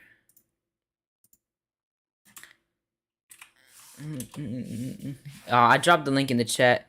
If you haven't already, by the way, smash that like button, subscribe, turn that notification bell on. I appreciate you guys for watching. If you are in the replay, make sure to do the same. And as well as that, please drop comments in the replay. Talking about any part of the stream that you watched, question about maybe the poll, because it helps out with the algorithm. Josh got to show how he could invite me. Josh got to show he could invite me too. What? I don't know what you're saying, but I'll add you to it. Let's see. But yeah, says Doc Rivers allowed Maxey to play through a lot of rough times last year, and that vote of confidence has him playing at a high level. That same could be happening with Cam and McBride. It would be a dream if we draft Jabari Smith and trade Randall to wherever for a first-round pick. The first pick is just so unlikely. Duke trying to get big like his hero RJ. Stop. I gotta lose some weight now. That's why. I've been getting in the gym. Let me get my guy. Got my guy D is balling in here. What's good, D? It's good. It's good. Let me put you on the screen real quick. What's good? I got you. All right. I got you. No, what I was saying is that Josh has a show that he could invite me to, and me and him can go at it for an hour, 2 hours, or whatever. That's what I was saying. How? I don't think it's that hard to do, to be honest. I mean, it's up to him. That's my point. Oh, have you? Oh, okay. I'm not even gonna say that here, but yeah, go on with that. But yeah, what's good? How you doing? How's everything? I'm chilling right now. I'm actually a little hungry, to be honest. But what do you want to talk about? Listen, we'll be quick. When you show a highlight of RJ Barrett and Julius Randle working in a pick and roll, right? You have to understand that if you work it with Julius Randle at the high screen or RJ Barrett in the high screen, they're both low percentage finishers in the paint, right? Yeah. So it's hard to run it. because the whole point of the pick and roll is for you to create a 2-on-1 in order for the roll man to either finish, gather attention, him to pass out of it, and for you to be able to have an open jump shot or a closeout in order to create another 2-on-1 and 3-on-2, right? Mm-hmm. So if you work it between those two, right, it don't work because this year, right, and I only speak of this year. Sky, close the door. I'm sorry. Hadouken. Both are shooting below 40% from the mid range this year. And both are shooting 40% from the 3-point line this year. 40? Yeah. What do you mean 40? 40? You said 3-point line. I said they're both shooting from the mid range under 40%, Okay. right? Yeah. And they're both shooting at the 3-point line under 40% this year. Oh, I thought you said over. I was lost for a second. Yeah. No, it's all good. So what I'm saying is that it's hard to work that action with them. You see? So you can't blame Tom for that one because there's really nothing he could do about that.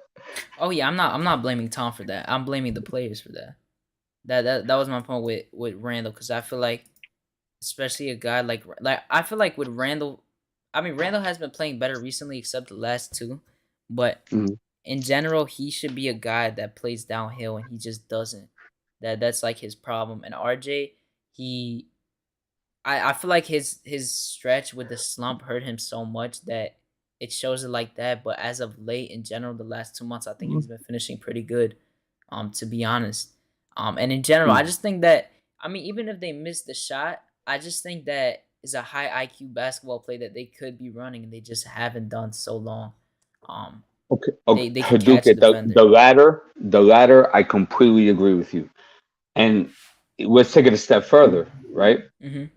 RJ Barrett with the ball in his hand just looks better than anybody else with the ball in their hand initiating an offense Oh this yeah, year. Right easily, or wrong?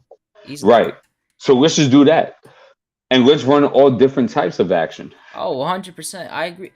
I don't know if you know, but No, I so don't. I've been saying since he's been drafted to run him at PG, because he had Well, I wouldn't go that far, but I no, would but say it's run because him in we a lot of didn't. sets though. It's because we haven't had a PG, and I think he has the Mhm. best overall playmaking skill on our team, except for Rose, obviously. But Rose is not. No, he's not really in your long term. He's not. He's not healthy. But overall, in general, I think he has a really good playmaking for the team, and I think that getting the ball Mhm. in his hand is where he's most effective, and that's how you Yeah. develop a player. And it's really Mhm. strange to me how a front office moves a guy off the ball so much who primarily played Moved them on the off the ball. one, they moved them off the two, and they Yeah, have them at the three. Yeah, I see what you're saying. like I don't understand how it took them 2.5 seasons to figure out that he's good on the ball. I really don't understand. I don't know. Did they not watch him in Duke? Like I that's what was the biggest like killer for me with the team and the development wise. Like how is it Yeah. so hard to understand a guy that played with the ball needs the ball in their hand? That's why you're seeing more in his arsenal. Wow. You're seeing him shooting Hmm. over guys occasionally now. You're seeing him go off the dribble from the threes where he's getting more comfortable with, and you're seeing him more with the mid range. He's getting a little craftier around the rim as well. A little Yeah. spin move. He's still Yeah, working on he's his trying. finishing and free throw, Hmm. but you're definitely seeing a lot more. He's shooting post fades over bigs now. He's getting confident catching them. Like this is Yeah, what yeah, he's happened. taking little middies. He's taking little fadeaway Yeah. middies from each elbow. Like I understand. Like I get you. But you have to understand that when you use the word point guard, right? The word means something. That means he also has to be an offensive initiator.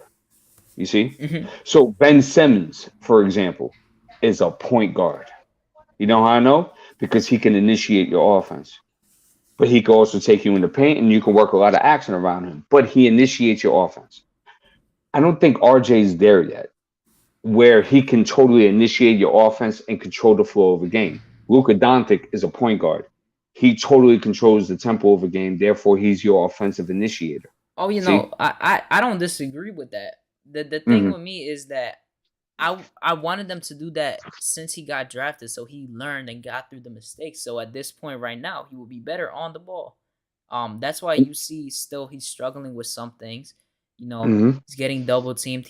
I think for the most part he's been doing good out of the traps, but he's still gonna get some turnovers because of that. Because Of course. he hasn't done He's it for so learning. long in the NBA so far, compared to No, what he he's has learning. dealt with.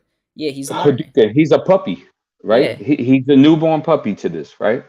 So I get that part, and I was gonna get to that, like the fact that when you have somebody become a premier point guard inside the league, right? And I'll show you an example, John Morant, Mm-hmm. right? John Morant, I think you and me could agree, was a better passer in Murray State than he's shown in Memphis. Would you agree? Yeah, no, he was definitely before. I don't think he. Right.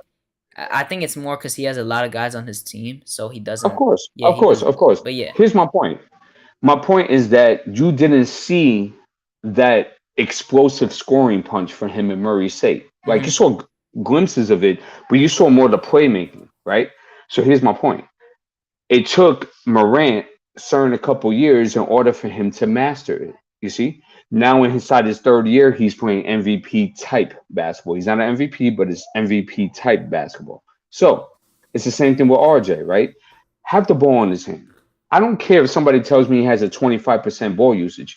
If it's not in the right spots, just right, like in which Josh is he's the saying in right, the chat, which I always say, but apparently I'm wrong. But yeah, continue. I'm not even looking at that, Hadouken. I'm just saying that Josh is not the only one that says things like Oh that. no, yeah, I So know. That's fine. That's you're right, right, right, right. So it's like it's about where he gets it. For example, Hadouken. How many times did we see in the pistol action RJ get the ball in the corner as opposed to him getting the dribble on this. handoff? Yeah, no, that Right, every time. right, right. It's changed since January. You Yeah, see? 100%. He's getting like they're literally like looking for him off the give and go every time to initiate offense right now. These last few games especially. That like the usage rate, like it means something, but it's not the true thing. Like you gotta like when you watch the game, you You could got to see tell. the game. Yeah, like Right, right. You got I to see think the game to see how that usage is used. Alfred Payton had around the same usage as RJ, and he didn't. He I'm was sure he did. I yeah mean, he was our only yeah. I dribble remember. penetrator. So yeah, I could check. I could actually check right now just to say no like doubt. he had around I'll check with you. Alfred Payton usage. Let's see. In 2021 advanced stats. Hmm. So his usage percentage was at 23% with us last year. And RJ had No, 24. I have 24.5 Yeah, last it's year. probably different. I'm using basketball reference. It's probably different But on another it's all sites. good though. Yeah, We're around the same it's number, still and yeah. he had the ball in his hand a lot. Yeah. Right. But the guy that really had like the ball in the most important factors was Randall, because he basically had the ball for like at least 10 seconds every possession. Every possession. He basically had it. He was initiating the offense. You know, he was most likely shooting the whole entire time, but RJ did not have the like this like I've had this argument with so many people including Josh. RJ Yeah. was mostly in the corner. He had some offensive control, but barely any.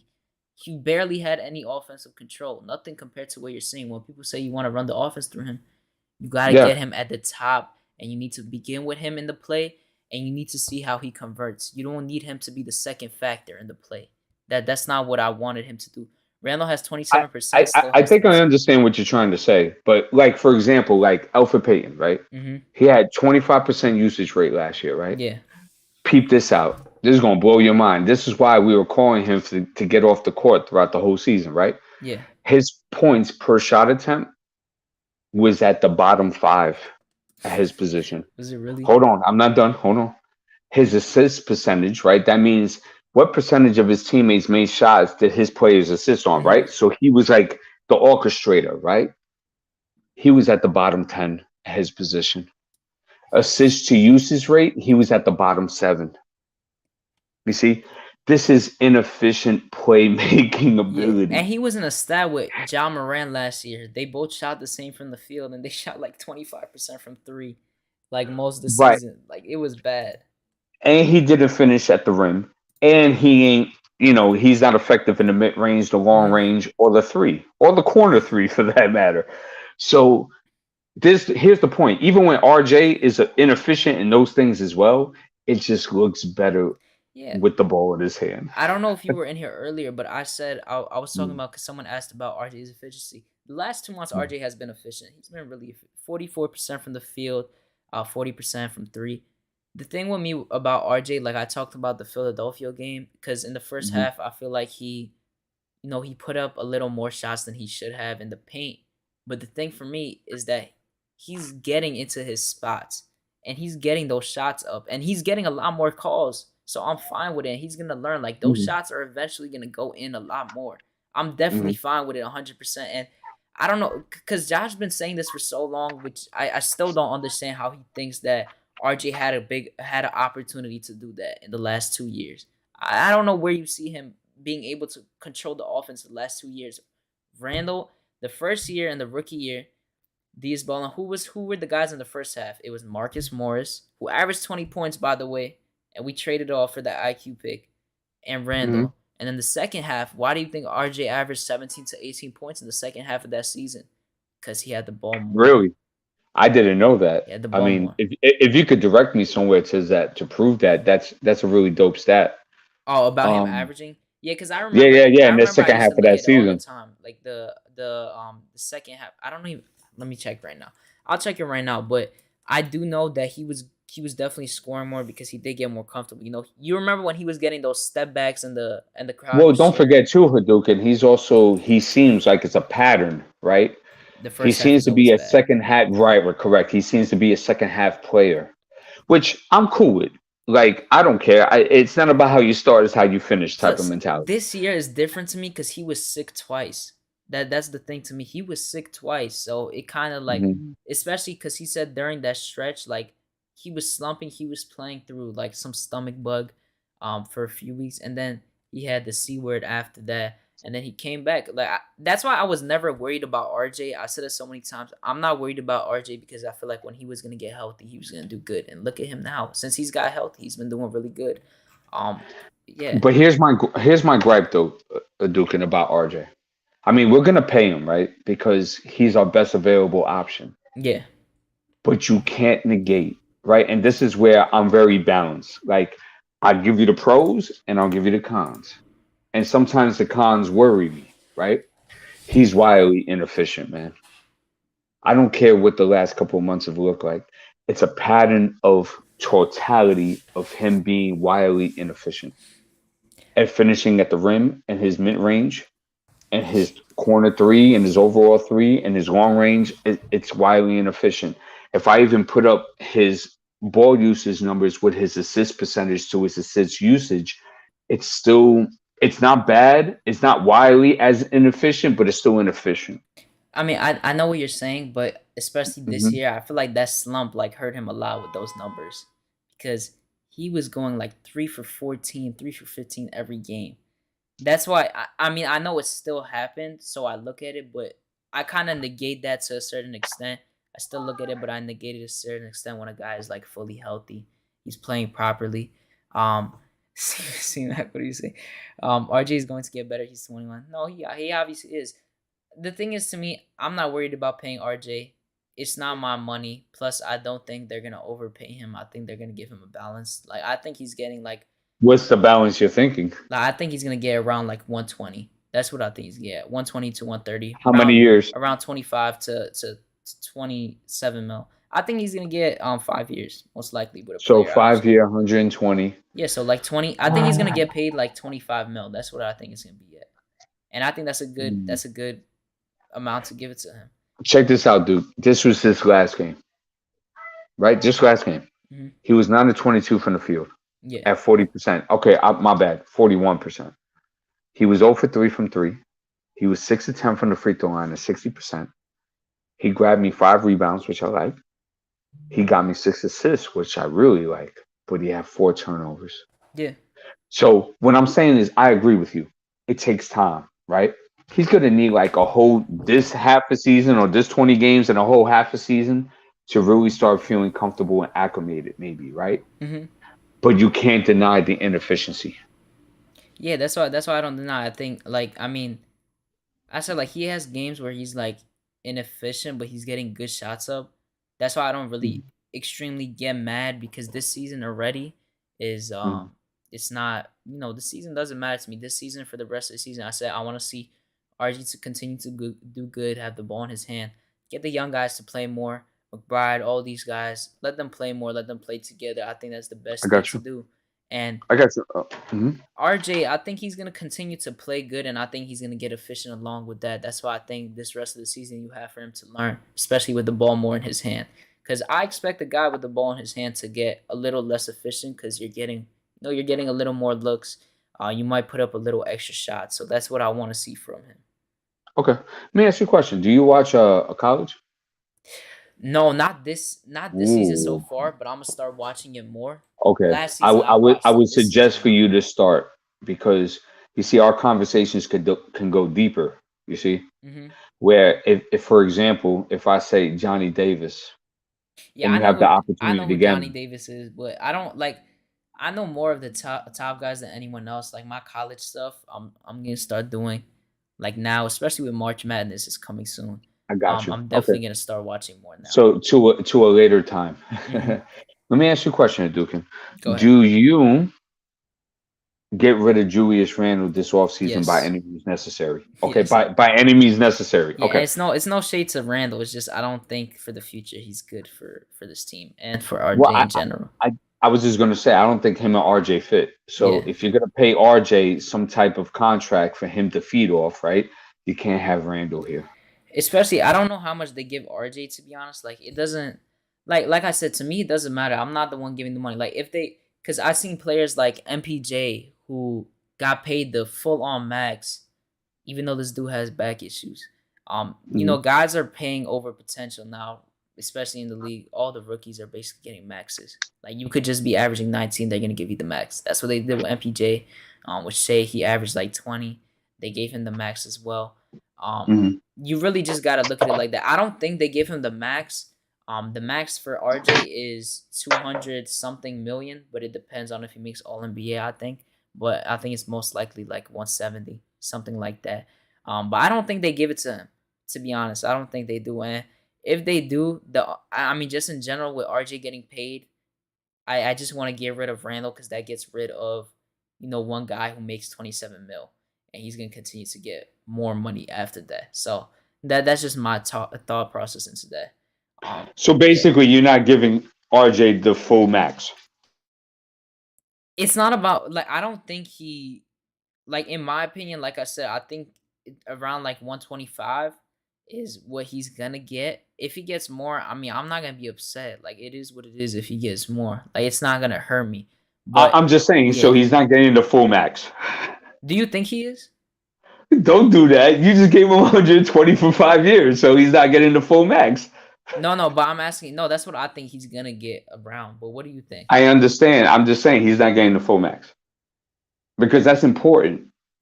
Yeah, Because you free yourself up a lot of space yeah. by not The giving him full the full max, max. the full max is 170 something or 205. I don't know I think how it's like you. 165 or something like that. Yeah, But it's like 171 or 175, but I don't know how you get the 205 one. I think you got to be top 5 or something probably.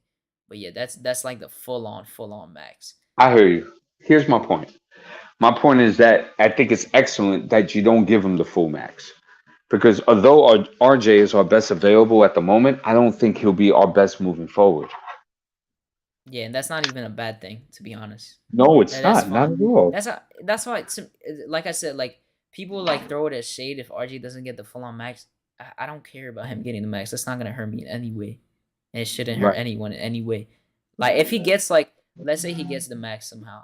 I mean, will I be mad? No, because it doesn't really pertain to me. Like I'm not the one giving it up.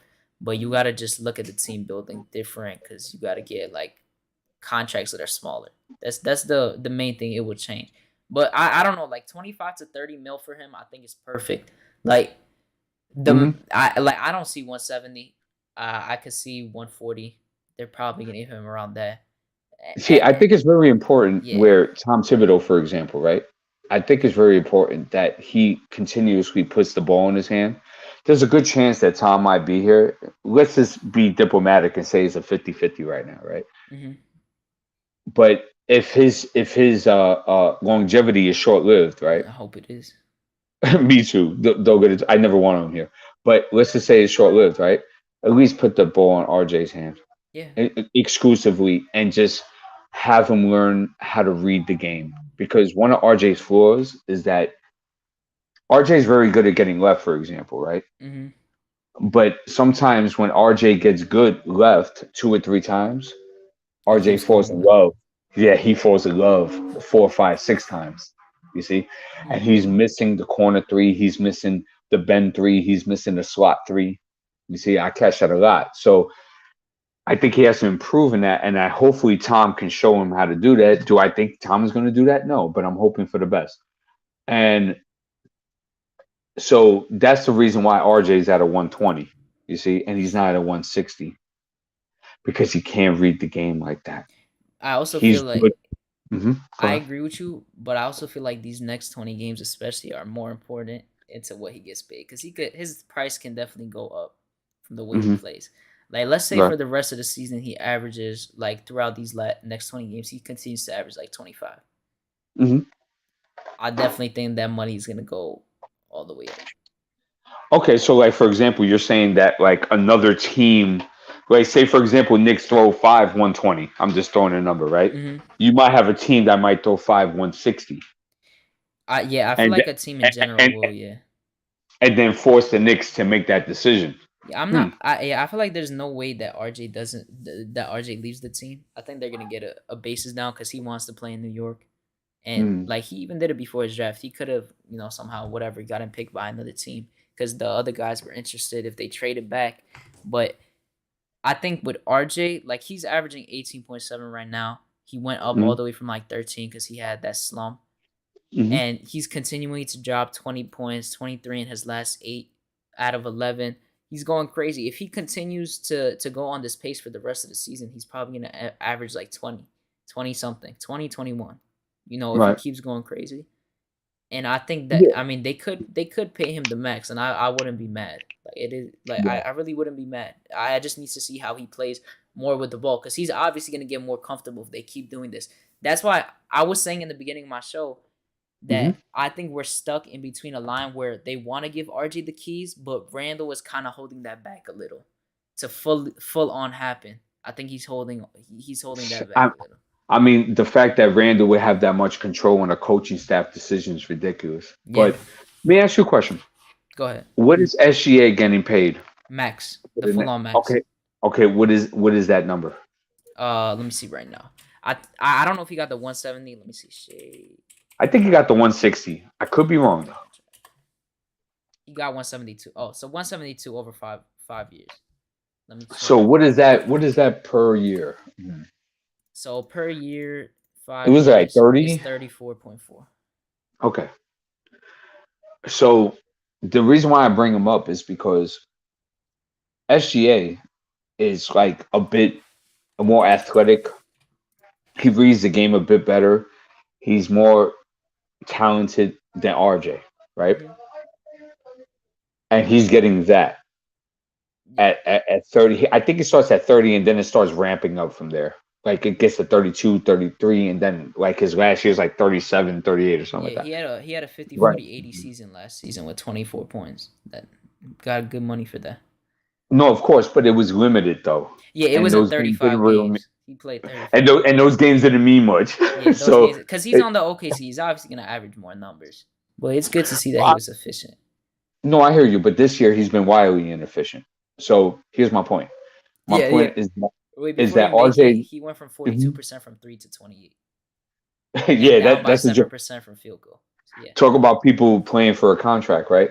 So he's wildly inefficient as well as RJ Barrett, and I can go through the numbers with you if you would like, but Oh no, I know, um, I know he is. I know he is. yeah, right. So I'm saying that, do you think RJ would get something like that? You see, like That even if his I cap is do. 165, like, do you think he gets that? I think if he keeps playing as good as he is gonna get that. To be Hmm. honest, would you be surprised if I, he I would, I continues? would, I would because he's highly inefficient. That's No, the but whole I, point of the I mean like conversation. I'm expecting him to continue to be more efficient because his percentages have gone up since he's been bad. Because he was like at 38% from the field. He was 29% from three. Now he's at around 42% from the field, 36% from three. But his free throw is Mhm. the one that says 70. So I think he's been getting better since the slump, 100% with his efficiency. I think he's still gonna have a little problems with it, but I think he's gonna continue to get better by the time the season ends. You know what, Duke? I know you love your RJ, so I'll move on. How about Mitchell Robinson? Do you sign him? I like Mitch too, but the tweets he's posting, the things he's been saying, he's showing a displeasure to the offense that's ran, and that is at Randall and that's at Thibs. Obviously, do you agree with Of me with course it that? is. Yeah, obviously, because I said this earlier. Um, I think that it's true to both sides because Randall, especially since the Randall centric offense, all that, he looks more for the outside shooters in the 2-man game than the guy inside the paint.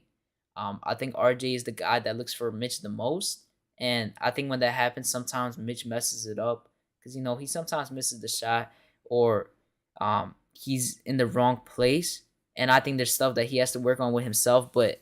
I don't know the amount Mhm. he's been posting about it and the tweets he said yesterday. The tweets he's liking, talking about how if the offense doesn't run a clear ball movement and I'm just Mhm. running up and down the court, what do you expect me to do?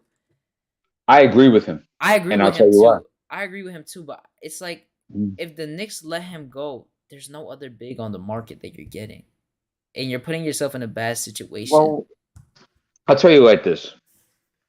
Mitchell's right. And like his tweets are better than what he's done on the basketball court Yeah, against elite talent. Hold on, let me against elite talent. So I say that to say this. My problem with Mitch, well, before I get into my problem, understand this. Taj Gibson, Nerlens Noel, I know he's only played 20 games, but it's still like monumental. And Mitchell Robinson, that has played most of the games this year, have the lowest trio or ball usage of centers in the league. You know what that means? That means that the center is not an option on the offense. hmm So it hurts because if Mitchell, for example, this is why I get his tweets and I would high five him right now if I was right next to him. If he had 5 to 8 touches a game, you would see a much more production offensively. But and that's with the offensive rebounding because that's where he gets most of his points and shot attempts. So I get what he's saying, but forget about the touches. Forget about how many field goal attempts you have. Forget about how you get it. When Joel Embiid steps up on the court, you have to be ready yeah, because Joel Embiid is top 2, top 3 center in this league. yeah. He did good the So, first time, but that was kind of when he was out of shape. Both of them were so. He hasn't done it and that since. was funny too. I thought New York did a great job of double teaming early in the mid range on that game, but that's a different story. My point being Yeah. is that Mitch has to when he comes on a press conference and he says, "You know what? Just wasn't ready." Whoa, hold on a second, son. This is the top 2, top 3 center in the league. hmm You have to be ready. So this is a problem now with a different regime, right? A different coaching staff, right? Maybe different players that share the ball more, have more of a team concept. Would you see better production from Mitchell? Of course, Easily. right? We know this, right? But if Mitchell is like on the trading block, right? On the sign and trade, or if he's exploring free agency, right? And he wants like a 575, 80, he's completely out of his mind. Yeah. The highest I think the thing I said I would pay him is like 14, 15 mil per year. So Somewhere you're around there. playing him the same about Robert Williams. Yeah, It's basically. about the same. Yeah. Okay, no problem. Robert Williams is way more productive than Mitchell Robinson. But Yeah, he is. but He's also a Robert better Williams passer. gets the ball a lot more. Yeah. And that matters. Hadouken, imagine playing defense for 48 minutes and never getting the ball. Yeah, that's why I say this offense doesn't suit for him, but he does have his own problems too at the same time. That's But the maybe thing the about it. problems are precipitated from him not getting the basketball. Yeah, no, I Just don't I saying. don't I don't disagree with that. I think that's a big factor into it because you could see it Of on the course. court. So I tell Mitchell this. You could take the contract extension that we're offering and we'll match maybe 5 or 7 past that, but that's it. We can't do more than that. And if another team wants to get on you, that's fine. We have Jericho Sims, Hadouken. He does almost the No. same exact thing. He's No, a I'm not doing puppy. that. Not doing that. He's a Yeah, but puppy. I'm not having him as my starter and then having injury-prone players. He had 10 rebounds in a quarter, my guy. Yeah, but Jericho, nah, I'm not doing. I don't. Jericho Sims is still Jericho Sims. He's not. I don't Who see is much Jericho anything. Sims? I don't We see much barely anything. seen him. No, I know, but I don't really see much in him right now. I think he'll be decent as like a backup. I'm not having him as a starter, to be honest. If I ask Yeah, Jericho Sims on a very short contract for him to do the dirty work on a night to night basis, and I practice him for him to do that, I think Jericho will be very productive on a cheap contract.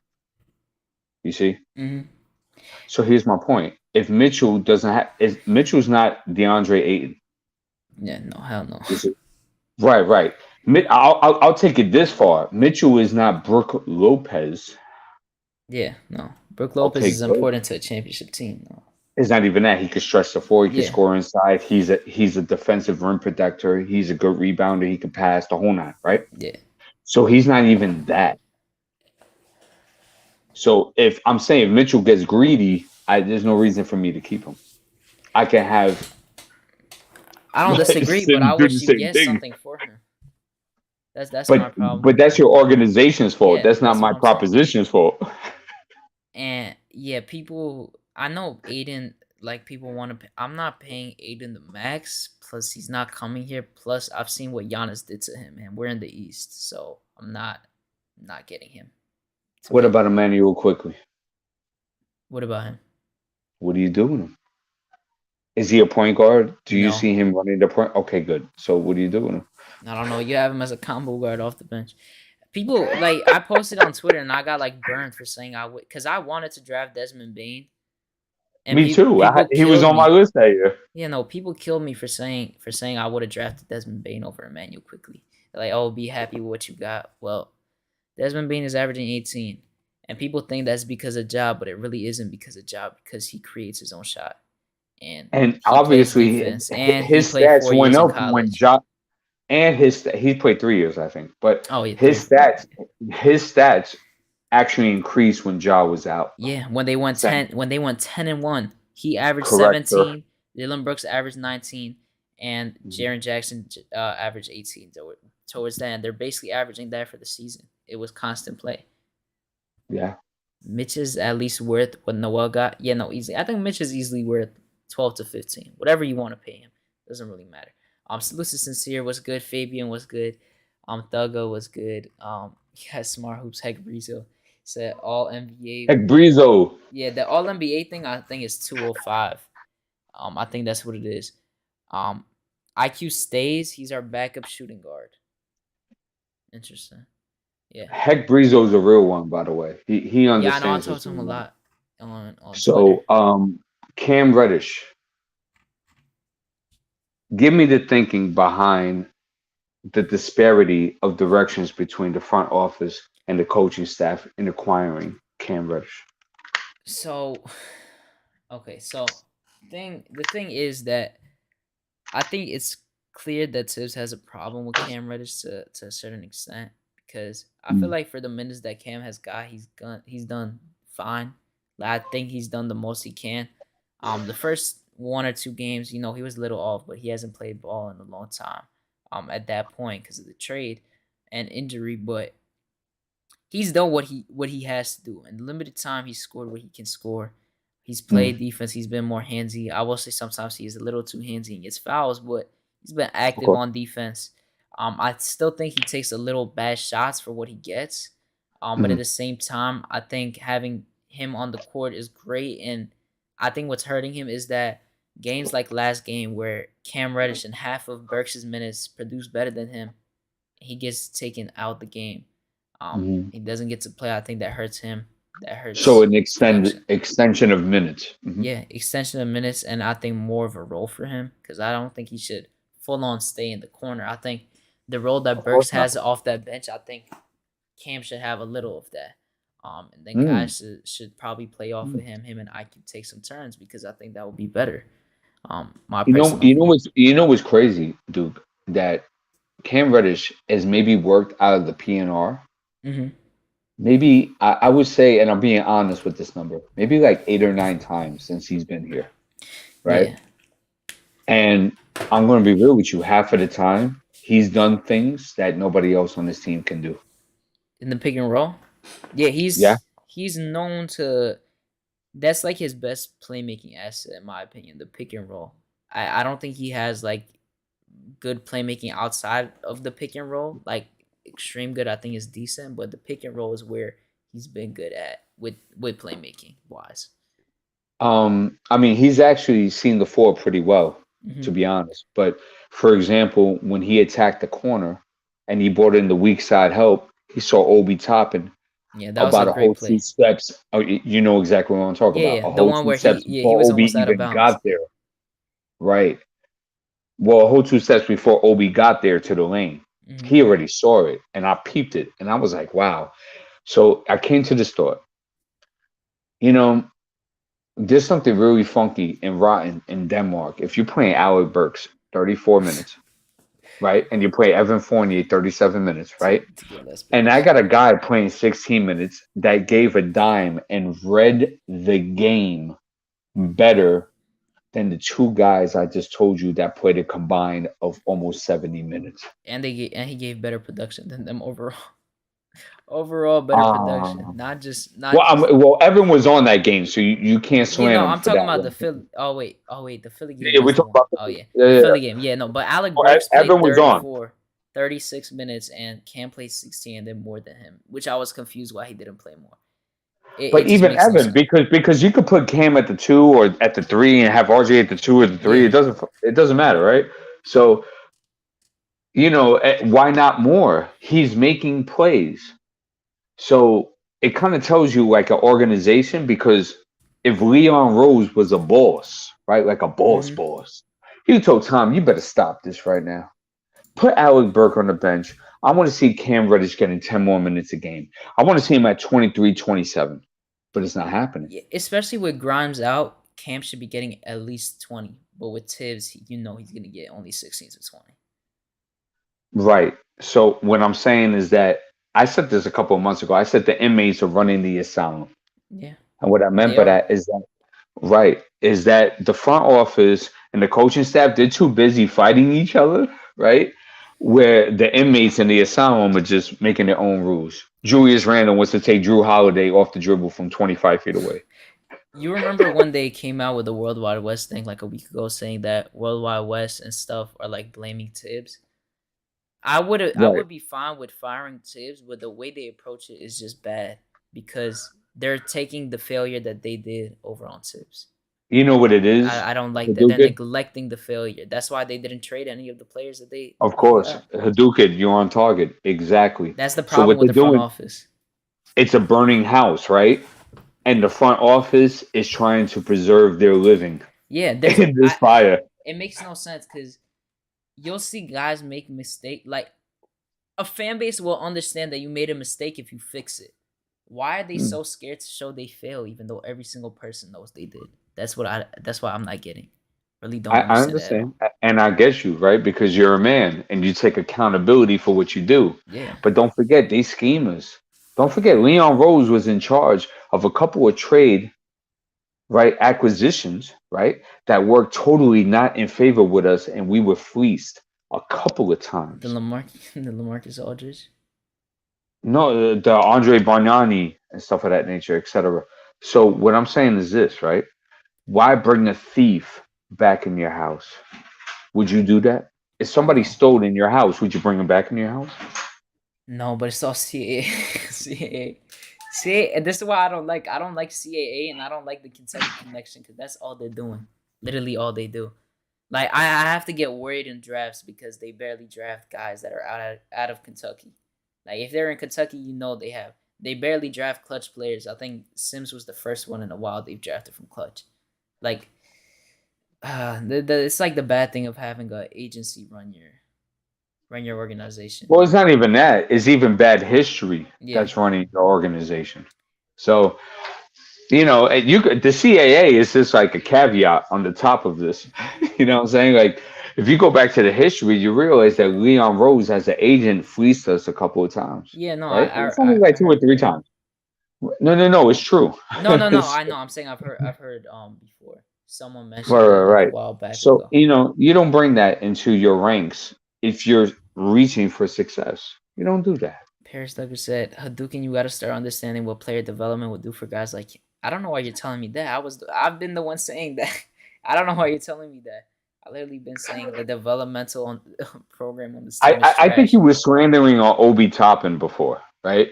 No, I'm saying And in general. In general, I've been saying that like for last 2 no, years. I'm just saying off Oh, that. Like you were slandering Obi Toppin before, yeah, and they and he, drafted him because of CEA too. But yeah. and you're right about that. I'm not going to argue with that point, but you still work with and to the best, like what you can do with what you have, right? Hmm. And we know Obi Toppin can create. It was a false advertisement. We understand that. But Obi Toppin still moves very well without the basketball. Obi Toppin from north to south is one of the fastest players in the league. Obi Toppin has good hands. So this is what I'm saying. He might have been an A pivot, right? But who cares? The fact is that I can utilize him into doing these things, which can lead to good productivity within his minutes out there. He didn't play the same way he played at Dayton, the way he's playing in the NBA. So why not utilize him in the same ways? I always call flex offense. I'll show you an example. If you saw the Portland game, Hmm. Chauncey Billups used Anthony Simons on Kemba Walker through a flex offense set, and he used a flex cut on the corner to free up Anthony Simons, and he did it 6 times in the game. I'm saying this is just me throwing out one offense. In a flex offense, where you have Obi as the flex cutter, and I called this out way before I even saw the Portland game, he would thrive because he has a good first step. He's quicker off the bounce than most forwards. He just hasn't put his ball handle together. But I would use him in the best way. So this is what I'm saying. Obi Top has been used in a worse version that you would see Obi topping in the NBA. He's not on the corner. Yeah, I don't disagree that he's not used fully properly, but I just think he's so limited. Of course he There are is. places they could put him in a better position, but I don't know. I'm just not a fan of Obi, to be honest. Like, I don't know how people think he could become an all star. I really don't understand Okay, that. that's retarded. But with a playmaker, he would average anywhere between 12 and 15 a game. Yeah, I could see that. I just people have been telling me all star could be if Randall wasn't here and he started over him, he'll average like 20 and 10. Like that. That's what. That's crazy. Yeah, Yeah. that's crazy. I don't know. I don't kill. I kill him sometimes when he's like when people say stuff like that because he really isn't like crazy good like that. Just too limited for me, in my opinion. I got you. But yeah, No doubt. I actually gotta go. No Going doubt. for like 2 hours, but I appreciate you for being on. Shout out for all the people that have been watching in the chat. Still got 30 watching. If you haven't already, make sure to smash that like button, subscribe, turn that notification bell on. I'll be on after the game. Game is tomorrow. Duke always hates on Brooklyn players. No, though I'm from Brooklyn. I'm not gonna hate on Duke, Brooklyn players. Duke, real quick. What's Purdue up? and Wisconsin are playing tonight on Yeah, I ESPN at know. 9 o'clock. I know. I'm gonna Watch watch that that. game. Yeah, I'm gonna Okay, watch good that. man. All I right. already been told earlier, so I am definitely gonna watch that No game. doubt. Yeah. No doubt. So I appreciate you. I'm gonna end this off and leave the StreamYard. Peace out. Let me see I this real appreciate quick. Yeah, I appreciate you guys for watching. Shout out for Thibs Ballin for being on. I'm definitely gonna be on more. 100%. But yeah, I hope everyone has a great day. Shout out to Project Nerd in the chat. Make sure to check out For the Love of the Game with him, Worldwide L, and Hard Will. Make sure to check that out. Knicks Therapy, thank you, no problem. Wilson Dang, let's Diaz ball and work you out. Yo, pause, Wilson Dang, bro. Come on, gotta stop with that. No, let me stop. All right, I'm gonna catch you guys later. If you're watching in the replay, make sure to do all that good stuff. Subscribe, like. Drop a comment in the chat about the poll. The poll, you could vote on it, I'm pretty sure, during the replay as well. Let me know how you feel, help the algorithm out, and I will catch you guys next time. Peace out.